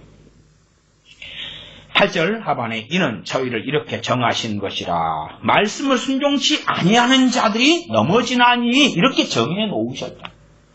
말씀을 순종치 않는데 잘되고 성공하고 복받고 그렇게 정해 놓은 게 없어요. 심지어 우리 자식이 수능이다. 내가 수능에 예배당에 가서 특세를 자식을 위해 한다. 말씀을 순종치 않는데 넘어지게 정해놓으신 건데 하나님 넘어지지 않게 해주세요. 수능 공부하다가 시험 보다가 주님 만나고 대학 가서 주님 만나고 무슨 불쇼를 하여. 9절입니다. 오직 너희는 택하신 족속이요 왕 같은 제사장들이요 거룩한 나라요 그의 소유된 백성이니 정말 주님을 믿는 진실한 하나님의 자녀들에게 오직 너희는 택하신 족속이요 왕 같은 제사장들이요 거룩한 나라요 그의 소유된 백성이다 말씀이에요. 얼마나 귀하고 놀라운 말씀입니까? 그러나 전후 문맥을 오케이하면 안 됩니다. 그것은 우리가 존귀하기 때문에, 우리가 귀하기 때문에, 우리가 아름답기 때문에, 우리가 하나님의 사랑받을 자기 때문이 아니라 하나님의 사랑받지 못할 자, 하나님의 은혜 받지 못할 자, 멸망받아야 마땅할 자를 그렇게 해주셨다는 말씀이에요. 아니 우리가 사랑받을 자격이 있고 영광받을 자격이 있고 이렇게 존귀한 자리에 앉을 자격이 있는데 그렇게 해주셨다면 당연한 것이 되겠지. 그러면 누구를 선전해야 돼요? 우리 자신을 선전해야 되지. 어이고 주님이 나를 불러주셨어. 근데 나는 주님이 불러주실 만한 그런 사람이야. 내게 영광을 돌려라. 나는 주님이 불러주실 수밖에 없는 그런 아름다운 삶을 살았어. 그러면 우리 자신을 피할할 수가 있는 거 아니겠어요? 상당한 사람들이 간증을 빙자해서 자기를 피하래요. 근데 우리 같은 어리석고 악하고 완악한 자들을 은혜 주시고 택하시고 불러주신 것은 당연하게 결론은 뻔하지요. 9절 하반에 이는 너희를 어두운 데서 불러내요. 우리가 빛 가운데 있다가 너 빛 가운데 사니까 이리 와 그런 게 아니라 어두운 가운데 살며 공중권세 잡은 자를 따랐고 이 세상 마귀를 따라서 죄악된 삶을 살아갔을 때에 불러주셨단 말이에요. 불러주셨어요. 이게 왜 너넨가? 그러면 이제 누구를 선전해야 돼요? 아버지와 아들을, 나아가 성령님을, 삼위일체 하나님을 찬양하고 높여야 되지. 그러나 제가 성령님을 많이 이렇게 빼는 이유는 성령님께서 우리와 함께 하시면서 아버지와 아들께 영광 돌리는 것을 성령 하나님은 원하시기 때문에 그런 거예요. 제가 그래서 그 부분에 대해서는 여러 차례 설교했습니다. 당연하게 우리는 성삼위 하나님께 영광 돌려야 되면 마땅한 절대 진리입니다. 그러나 성령님께서 원하시는 것은 자기에게 기도하는 걸 원하시는 게 아니라 아버지와 아들께 나아가도록 보혜사로서 주의 영으로 그리스도의 영 아버지 영으로 역사하신다. 그것이 성령 하나님의 기쁨이고 즐거움이다. 성령님께서는 주님의 영광을 알리시는 것이 포인트다. 그럼 어리석은 사람들은 따로 삼신론처럼 분리시켜가지고 그래서 성령님께 따로 기도하고 안녕하세요 성령님 오늘은 잘 주무셨나요? 내일은 잘 주무실 건가요? 정신 나간 소리를 합니다. 너희를 어두운 데서 불러내어 그의 귀한 놀라운 빛에 들어가게 하신 자의 아름다운 덕, 귀한 빛, 놀라운 빛에 들어가게 하신 하나님의, 그 자는 하나님을 이야기합니다. 하나님의 아름다운 덕을 선전하게 하려 하십니다. 얼마나 그 큰 긍휼을 베푸셨는지, 전능하신 아버지께서 그 아들을 보내시고, 전능하신 아버지께서 우리를 얼마나 놀랍게 긍휼히 불쌍히 여기셨고 은혜를 베푸셨는가를 선전하는 거예요. 선전하는 거. 그걸 증거하는 거예요. 10절, 너희가 전에는 백성이 아니더니 이제는 하나님의 백성이요, 전에는 긍휼을 얻지 못하였더니 이제는 긍휼을 얻은 자니라. 전에는 백성이 아니었다. 백성이 아닌 자들을 백성으로 삼아주셨고, 전에는 긍휼을 얻지 못한 자들을 긍휼을 얻게 해주셨다. 그러면 우리가 어떠한 감사로, 어떠한 찬양으로 하나님께 영광 돌려야 할 것인가? 이 최근에 국민일보에 어떤 기사가 올라왔습니다. 유명한 목사님이니까 기사 내용을 좀 읽어 드리겠습니다. 명확하게 비성경적인 내용들이 함께 섞여 있습니다. 공적인 국민일보 최근 기사니까요. 기사는 2022년 3월 21일입니다. 제목은, 제가 이 제목 때문에 이 기사를 자세히 봤어요. 제목이 뭐냐 하면, 기독교는 말씀의 종교. 주일 하루라도 올바른 복음 듣게 해야. 참 좋아요. 주일 하루라도 올바른 복음을 듣게 해야 한다. 이 목사님이 한 것이에요. 내용은, 부제목은 강해 설교 전문가 화종부 남서울교회 목사. 화종부 목사님 유명합니다. 사랑교회 오정현 목사님과 형님 동생 하는 사이고요. 그런 분들이 꽤 많습니다. 다 이제 모르는 분들은 모르는데요. 저희들 세계 때는 꽤 유명한 이야기인데, 과거에 내수동 교회가 있어요. 내수동 교회 이야기랑 굉장히 유명해요. 유명한 이야기. 내수동 교회 출신들이 좀 많아요. 오정현 목사님이라든지, 화종부 목사님이라든지, 또, 열린교회 김남준 목사님도 그렇고, 유명한 유수의 목사님들이 다 내수동교회 대학부 출신이에요. 함께 이렇게 해서, 요분도 내수동교회 출신인데, 그런 이야기 있습니다. 어쨌든, 남서울교회 목사님, 화종부 목사님, 지금 나이가 한 61세 만으로 되신 걸로 압니다. 그러면 화종부 남서울교회 목사가 지난 9일 서울 서초구 교회에서, 서초구의 교회가 있습니다, 성도를 영화롭고 존귀하게 하시는 하나님의 은혜에 대해 설명하고 있다. 그러니까 이 메인 기사가 뭐냐 그러면, 하나님의 은혜는 성도를 영화롭게 하고 존귀하게 한다. 주인공을 누구로 만들었어요? 이 화 목사님은 성도라고 주인공을 만들었어요. 국민일보 기사도 그렇고요. 내용은 또 그것을 계속 설명하는 내용입니다.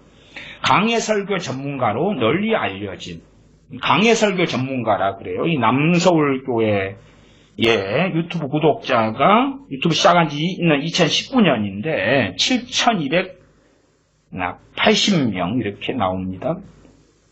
큰 교회입니다.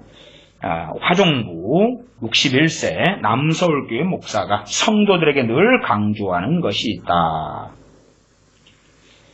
우리 자신이 영화롭고 존귀한 존재임을 깨닫는 것이 복음의 정수다. 제가 지금 베드로전서 2장을 읽었잖아요. 그게 아니라고. 왕 같은 제사장으로 베드로전서 2장 9절에 너희는 택하신 족속이요 왕 같은 제사장들이요 거룩한 나라의 그의 소유된 백성이니 나는 이리 존귀한 존재야 그래라는 게 아니라, 너희는 그럴 가치가 없는 자들인데 그런데 너희를 그 자리에 세워주셨잖아. 너희가 그럼 어떻게 해야 되느냐? 하나님의 그 귀한 놀라운 그 은혜, 그 영광, 그 아름다운 덕을 선전해야 된다. 그것이 전도지요. 그것이 전도예요. 우리에 대한 간증, 하나님이 나를 이렇게 해주셨어. 지가 주인공이지. 자기가 주인공이지. 그러니까 이 유명한 목사님이 국민일보에 엊그저께 우리 자신이 영화롭고 존귀한 존재임을 깨닫는 것이 복음의 정수다. 이 기사 내용을 제가 읽어드리는 거예요. 그 앞에는 사진 밑에가 이제 딱 핵심 포인트로 지난 9일 서울 서초구 교회에서 성도를 영화롭고 존귀하게 하시는 하나님의 은혜에 대해 설명하고 있다. 이렇게 이제 인터뷰해갈 기사가 나왔으니까 기사가 안 맞으면 지금 며칠 동안 제가 이 기사를 며칠 동안 보고 있는 건데 말씀과 안 맞으면 화 목사님이 어떻게 했겠어요? 국민일보에 통화하면서 인터뷰했는데 내용이 안 맞소. 이거 교정시키든지 고쳐주든지 하시오. 이게 제가 며칠 동안 보면서 지금 이 기사를 지금 다시 이렇게 해가지고 보는 거예요. 지금 교정은 안 됐는데 그러니까 문제가 없다 그 말이지 솔직히. 화 목사는 인생 속에서 이 진리를 깨달았다. 그리고 자기 이제 간증을 쭉 이야기해요. 지난 9일 서울 서초구 교회에서 만난 그는 어린 시절 자신이 급한 성격의 싸움도 잘하던 다혈질 소년이었다고 회상했다. 대학생 때 어쩌고저쩌고 이야기하고 목회할 때 어쩌고저쩌고 이야기하고. 그러나 자기는 주님께서 영화롭고 존귀한 존재임을 깨닫는 것이 복음의 정수. 복음의 핵심. 그래서 교인들을 그렇게 가리키는 그런 목회를 해왔다. 그런 이야기예요. 2000년 부임한 서울 제자들 교회에서도 그는 이 진리를 강조했다. 그러다 보니 2012년 소위 강남 3구에 속한 남서울교회로 사역지를 옮겼을 때는 낮은 곳 돌아가는 길도 감사하며 살라고 가르칠 때는 언제고 살 길 찾아 큰 교회로 간다는 비판도 받았다. 이제 그 비판받은 것을 요 인터뷰와 기사를 통해서 이제 좀 이렇게 좀 아름답게 이렇게 이 목사님 입장에서 이제 포장하는 이런 기사가 되겠지요. 그러면서 이 목사님은 그렇게 이야기했어요. 과거에는 이제 막 80명 된 교회에서 목회하다가 그 다음에 서울 제자들 교회로 왔다가 이제 그 영국에선가 이제 목회하셨거든요. 거기에서 학위 이렇게 하고 공부하시면서도. 그래가지고 2012년에는 강남 3구에 속한 그 유명한 남서울교회로 부임을 하셨어요. 그 다음에 이제 정말로 작은데 다 만족하고 감사하고 이렇게 하라고 설교를 중심으로 많이 하셨는데 큰 교회로 가버리니까 교인들이 이제 당신 전했던 메시지하고 다르잖아. 그러니까 이 목사님이 이 기사에가 하나님께서 자신한테 그렇게 하셨다는 거예요. 하나님께서 젊어서는 스스로 띠띠고 원하는 곳으로 다녔거니와 늙어서는 내 팔을 벌리리니 남이 내게 띠띠우고 원하지 아니하는 곳으로 데려가리라. 베드로 사도의 순교에 대한 주님의 말씀이죠. 그 말씀을, 그 요한복음 말씀을 하나님께서 내게 생각나게 하시더군요. 자기는 그 남서울교회를 원치 않았는데, 그 큰 교회를 원치 않았는데 가게 된 이유는 하나님께서 이 베드로 사도의 순교 구절을 말씀을 주님이 하신 말씀 생각나게 하셔가지고 내가 원치 않는데 가게 하신 거예요. 책임은 하나님께 있지 내가 큰 교회 옮긴 것은 내 책임 아니요. 그리고 이제 여기에 믿거나 말거나 사실관계는 주님 앞에 섰을 때만이 밝혀지겠지요. 근데 하나님께서 그 말씀을 생각나게 해주셨다. 자기한테 주시는 말씀입니다. 그래서 큰 교회 남서울교회로 갔다. 남서울교회에서도 설교의 중심은 변하지 않았다. 내 자신의 이제 그 설교는 신대원생이던 20대부터 40대 중반까지 설교 준비로 고생했다. 토요일에 결혼식 주례라도 맡게 되면 설교를 준비할 시간이 줄어드는 것에 스트레스를 받을 정도였다. 자신은 그때 40대 중반까지 설교 한 편을 쓰는데 20시간이 넘게 걸렸다. 그가 이렇게 힘든 설교에 끊임없이 매진한 이유는 기독교가 말씀의 종교라고 생각하기 때문이다. 요분이 이제 막 20시간씩, 지금은 뭐 더 적게 걸리시겠지요. 주일 하루라도 성도들이 올바른 복음을 듣게 하는 것이 목회자의 역할입니다. 이분에 인용된 것을 썼고, 그것이 올바른 복음이 뭐예요? 성도들이 존귀하고 그 이야기. 그는 지금도 설교 준비를 하루도 빼놓지 않고 하고 있다. 새벽 기도를 마친 후 아침 도시락을 먹고, 아침 도시락을 싸가지고 가시는 모양이, 새벽 기도 마친 후 아침 도시락을 먹고 책상에 앉아 설교문 작성에 집중한다. 그는 설교가 설교자의 주관에 따라 흔들리지 않도록 최대한 객관적인 참고 주석을 선택하고 연구해야 한다고 조언했다. 한국 교회가 복을 비는 샤머니즘 종교에서 벗어나 성도들에게 마음의 부요를 가리키는 메시지를 더 많이 전파하길 소망합니다. 마음의 부요를 가리키는 메시지. 사실은 마음의 부요를 가리키는 메시지는요, 요즘에 힐링 메시지라고 일반 서적, 그 다음 일반 강연, 일반 노래 있잖아요. 위로가 되는 힐링이 되는 세상 노래들에서 핵심 포인트는 이거거든. 그러니까 세상에서 다 부자로 못 살잖아요. 그렇지만 우리가 마음이 부요하면 다 좋은 거야. 또 일반적 소망을 통해서 위로를 주고, 그림을 통해서 연속곡 드라마나 영화나 노래, 주로 노래가 그런데 그 위안을 주려고 애를 쓴단 말이에요. 근데 성도들에게 마음의 부요를 가리키는 메시지를 더 많이 전파하기를 소망한다. 마음의 부요를 가리킨다. 마음의 부요를 가리키는 게 아니고, 마음의 부요는 뭐예요? 하나님과 함께 살면서 누리는 열매고, 아니 영역이 없고 주님을 사랑하지 않는데 마음의 부요를 막 누리는 게 그게 뭐겠어요 도대체. 하나님을 경외함을 가리키고, 깨어있음을 가리키고, 진리 안에 사는 걸 가리키고 등등등이 되어야 되겠지요. 그러나 마음의 부요를 가리키는 메시지를 더 많이, 그 설교를 더 많이 하기를 소망합니다. 이런 식으로 해서 이 글이 마무리가 되었어요.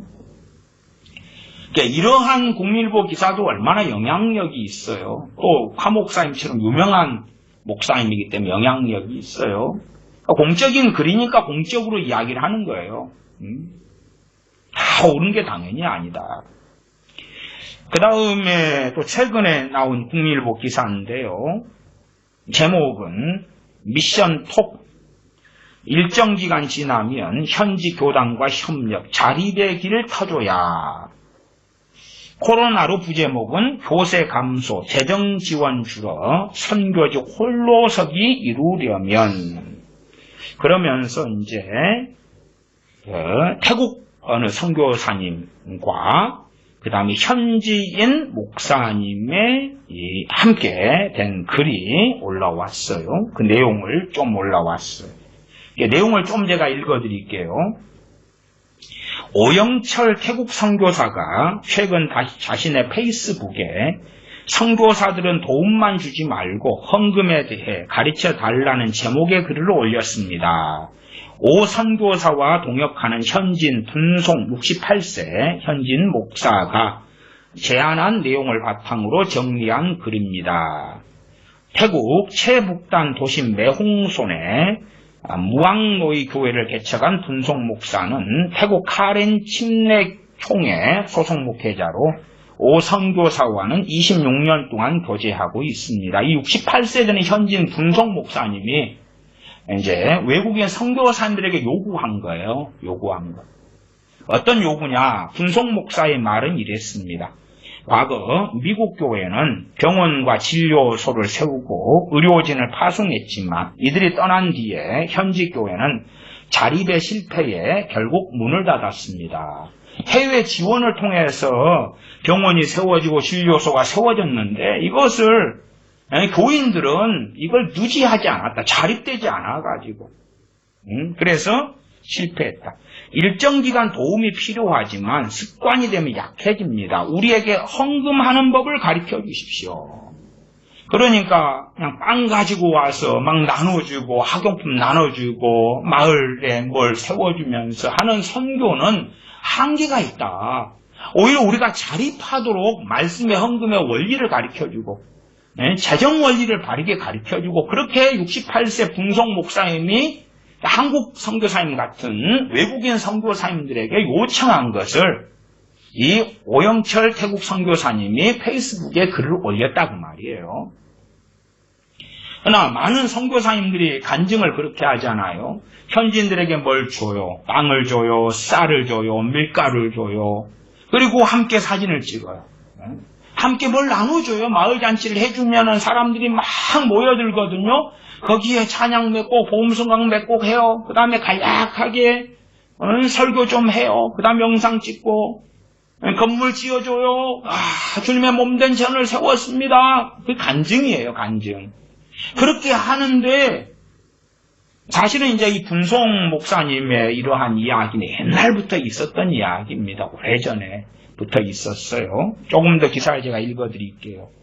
선교지 자립을 위해 기본기를 키울 수 있도록 도와달라는 요청인 셈입니다. 한국 선교사들도 헌신과 헌금은 가르치지 않고 너무 많이 도와준다. 오 선교사는 분송 목사님이 이 말에 정신이 번쩍 들었다고 했습니다. 자신의 선교가 자칫 태국교회의 자생력을 방해하는 건 아닌지 자신을 돌아봤기 때문입니다. 그리고 이제 글을 올린 것입니다. 1971년 케냐에서 선교계에 오랫동안 남을 유명한 선언이 나왔습니다. 당시 동아프리카 장로교 총무 존 가투 목사는 서구 선교사들의 지도력과 재정 지원이 교회의 자립을 막고 있다. 아프리카 교회의 미래를 위해 선교사들이 5년 동안 철수해달라. 고 했습니다. 이것이 선교 모라토리엄 선언으로 기록된 역사적인 장면입니다.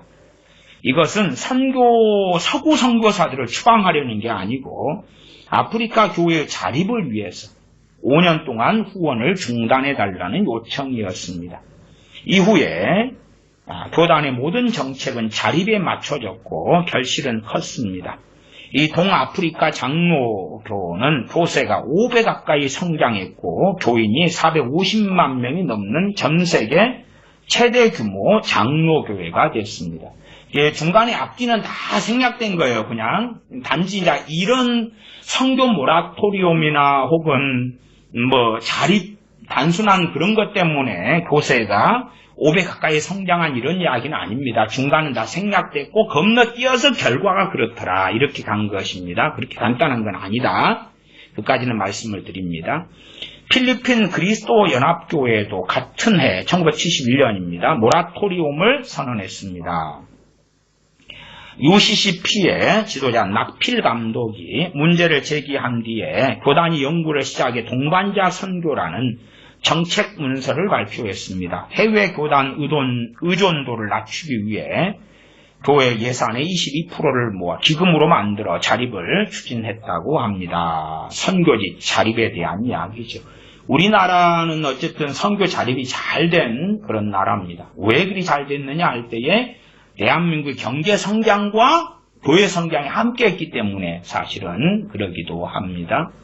실제로 이제 이 선교 모라토리움은 좀 이야기가 복잡합니다. 이 71년 모라토리움하고 73년에 WCC에서 나온 또 선교 모라토리움 또 있어요. 그런 역사적인 이야기를 하려면 좀 복잡한데 이 두 개는 혼동시키면 안 됩니다.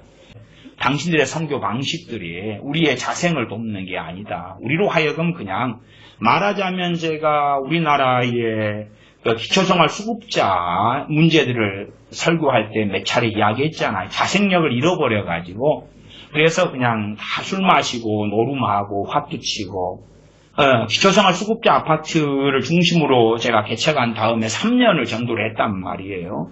자생력을 다 잃어버렸어. 극소수를 빼놓고는 자생력을 잃어버렸어. 돕는 방법이 자생력을 살려주는 방법으로 도와야 되는 거예요. 근데 자생력을 잃어버리게 만드는 방식. 그런 방식으로 이제 도우니까 그것을 자녀 교육에서는 무슨 방식이라고 제가 말씀드렸어요? 과보호. 자녀가 자생력을 잃어버린 거예요.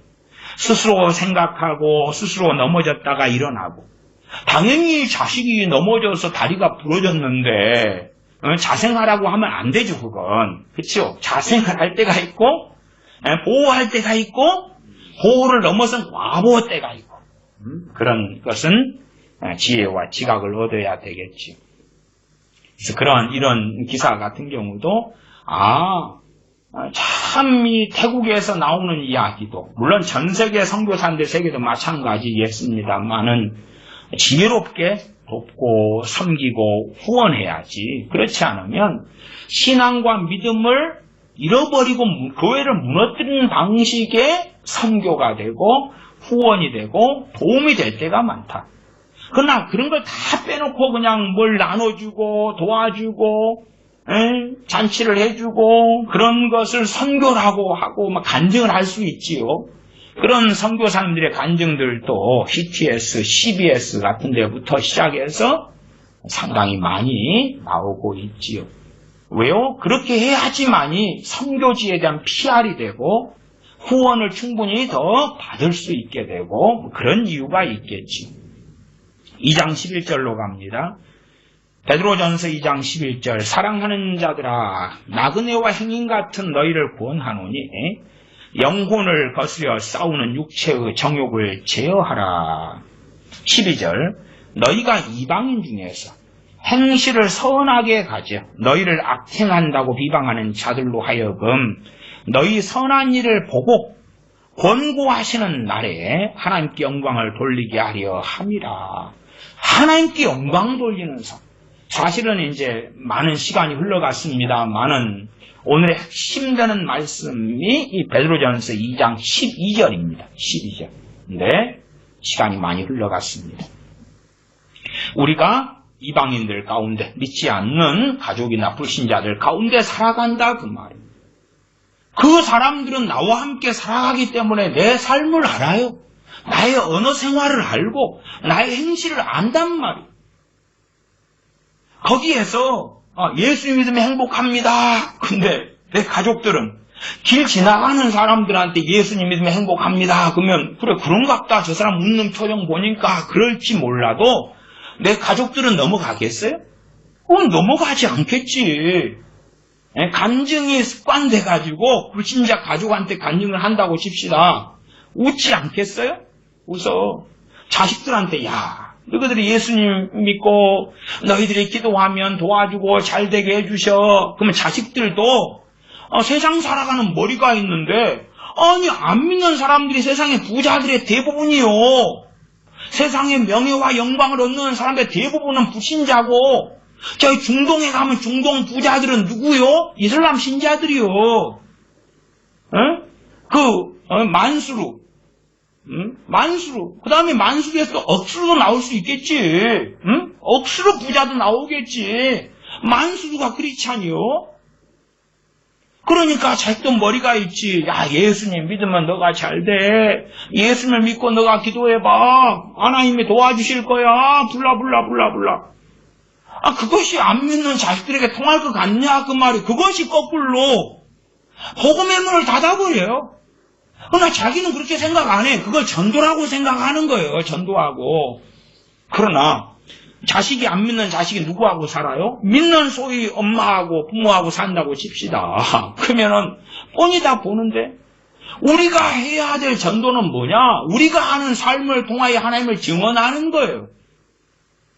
길가에 서서 모르는 사람들한테는 바르게 복음 전해라 그 말이에요. 물론 그것이 목사님 같은 그런 건 아니요만은 바르게 복음을 증거할 수 있어요. 세례 요한처럼 주님처럼 사도들처럼 사도행전에 사도들처럼 스데반 집사님처럼요.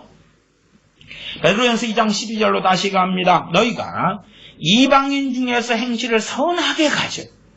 우리가 살아가니까 행실을 어떻게 가져요? 선하게 가져서 선하게 가져서. 제가 몇 번 그런 이야기 학생 때 이야기했습니다. 고등학생 때 이야기도 했습니다. 고3 때 반에서 60명이 좀 넘었는데 거기에서 이제 믿는 교회 다니는 애들은 좀 10여 명 일이 됐든가 싶습니다. 약간 더 넘었든가. 그러나 이제 그 가운데 정말 내가 예수 믿는다. 자기 정말 개인의 신앙을 가진 사람은 그 중에서 2명이었어요. 저하고 또 다른 친구하고 둘이었어요. 둘이. 근데 그 또 다른 친구나 저는 반 친구들에게 전도를 막 했어요. 둘 다 전도했어요. 근데 이제 어쨌든 저는 성적을 계속 올리고 공부를 어쨌든 잘하는 축에 들어갔어요. 그 친구는 못하는 축에 들어갔고. 그러니까 그 친구가 공부를 못하면서 인문계 대입을 준비하는 학생이 공부를 못하면서 전도를 해요. 그 다음에 자기는 이제 막 때 되면은 그 자율학습을 의무적으로 고등학교에서 했었거든요. 근데 자기는 이제 막 어디 1일차 집도 가고 뭐 찬양 모임도 가고 뭐 한다고 까요. 근데 그렇게 하면서 공부를 잘하면 학생이 뭘로 증명을 해요? 성적으로 증명을 하는 거예요. 성적으로. 물론 뭐 내가 주님을 믿기 때문에 주님이 도와주셔서 공부를 잘하게 됐습니다 하면은 진짜 잘한 애들은 비웃어요. 비웃어. 그런 건 거짓 간증이 되는 거고 진짜라고 해도 잘못된 간증이 되는 거예요. 근데 이제 안 믿는 애들이 봐요. 믿는 우리를 봐요. 봐. 교회 다닌다. 그런 애들은 나 종교인 줄 아니까. 그러나 정말 하나님이 살아계셔. 정말 주님께서 이 땅 2000년에 오셨단 말이야. 지금 주님이 살아계셔. 그러는 사람들이 어떻게 사는가를 본단 말이에요. 제 고등학교 때는 주로 아침에 7시나 좀 넘어서 등교를 시작해서 밤 11시까지 남아있고 늦게까지 할 때는 새벽 1시까지 남아서 같이 공부하고 그랬거든요. 그러니까 하루 종일 그냥 가족보다 더 많은 시간을 보내잖아요. 그럼 봐요. 어떻게 사는가. 봐요. 어떻게 사는가. 어떻게 사는가 봐요. 2장 12절 너희가 이방인 중에서 행실을 선하게 가지고 너희를 악행한다고 비방하는 자들로 하여금 너희의 선한 일을 보고 권고하시는 날에 하나님이 살아계신 것 같은데 준비를 하지요. 준비를 해. 준비를 하는 거야. 부드러운 마음을 가지는 거예요. 권고하시는 날이 오는 거예요. 권고하시는 날이. 그 날에 하나님께 영광을 돌리게 하려 합니다. 그러나 우리가 입만 살아가지고 입만 살고 그리스도의 향기를 바라지 않고 입만 살아서 그렇게 한다면 어떻게 할 거냐 그 말이. 2장 15절로 가면 곧 선행으로 어리석은 사람들의 무식한 말을 막으시는 것이라. 누구의 선행이냐 그러면 너희의 선행.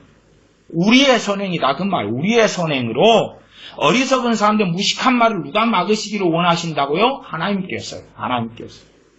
잘 이해가 안 되실지 모르니까 베드로전서 2장 15절 말씀을 제가 공동번역, 새번역, 현대인의 성경으로 제가 읽어드릴게요. 공동번역, 새번역은 동일하게 번역했습니다.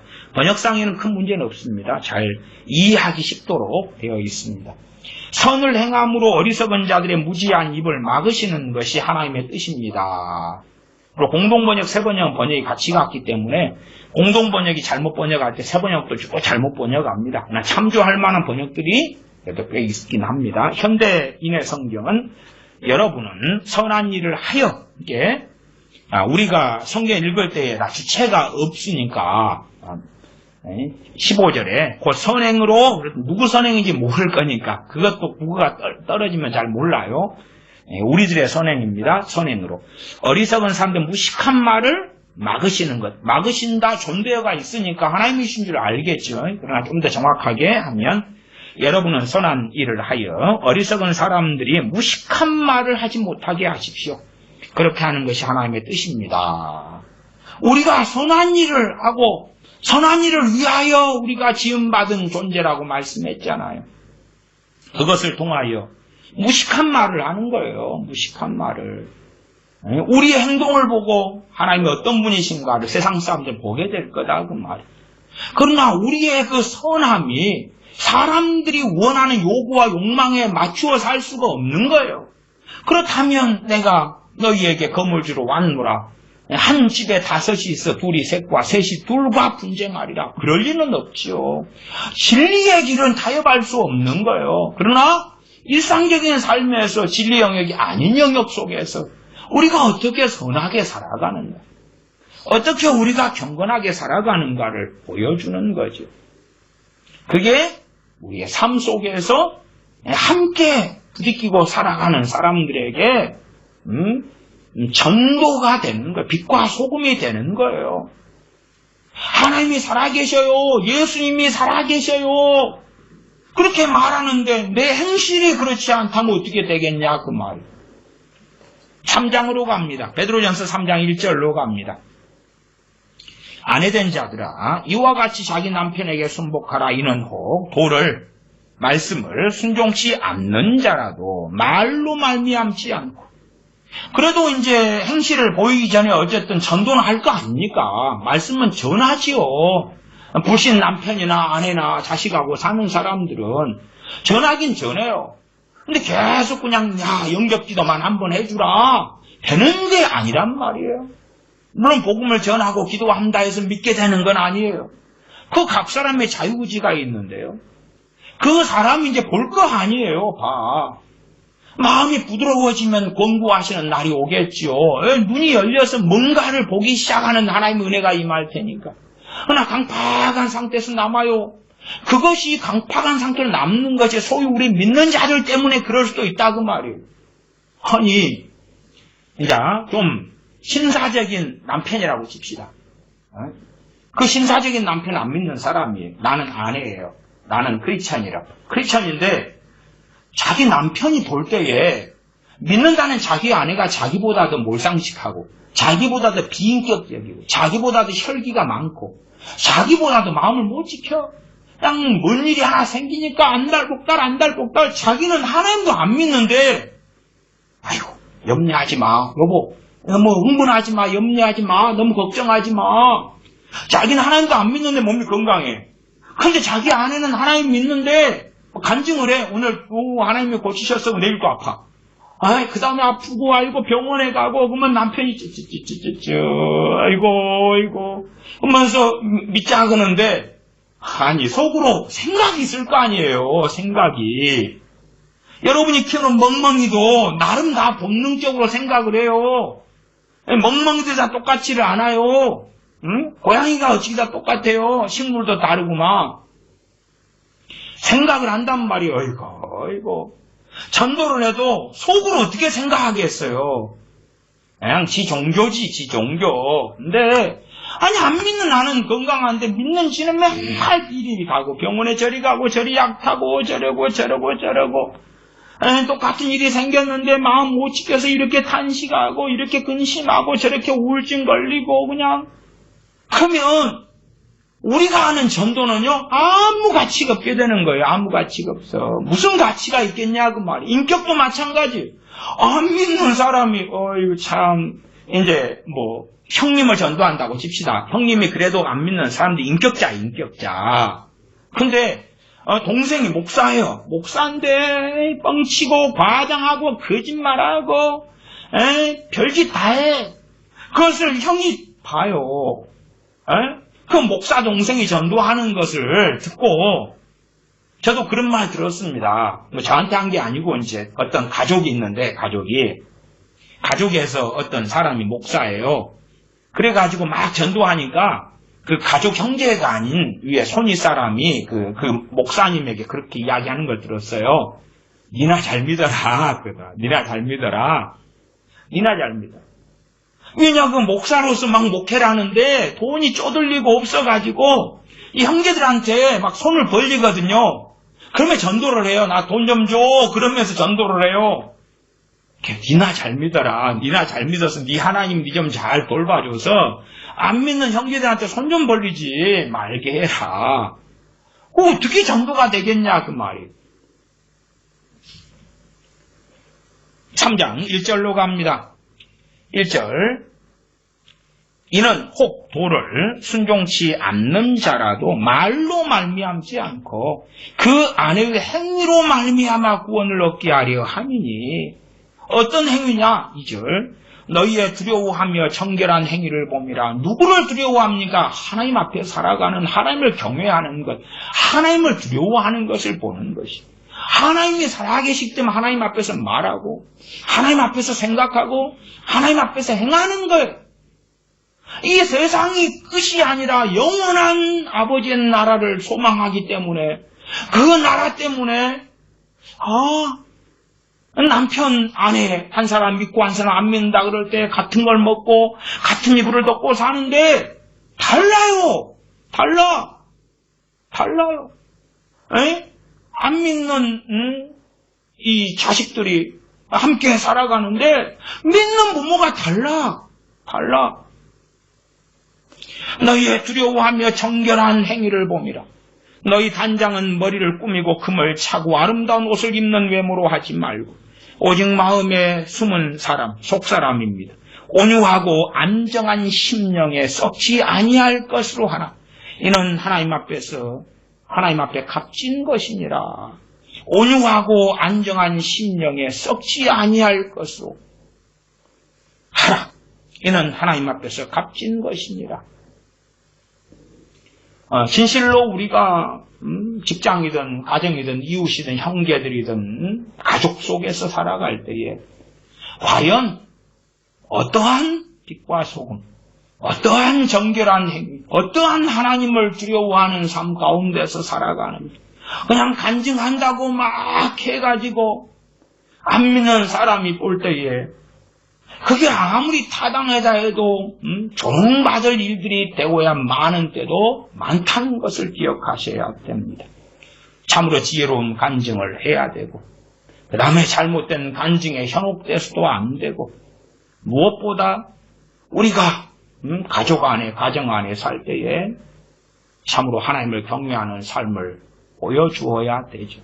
안 믿는 사람보다 더 똑똑하지도 못할 때도 많고 더 재능이 떨어질 때도 많고 더 무식할 때도 많을 거예요.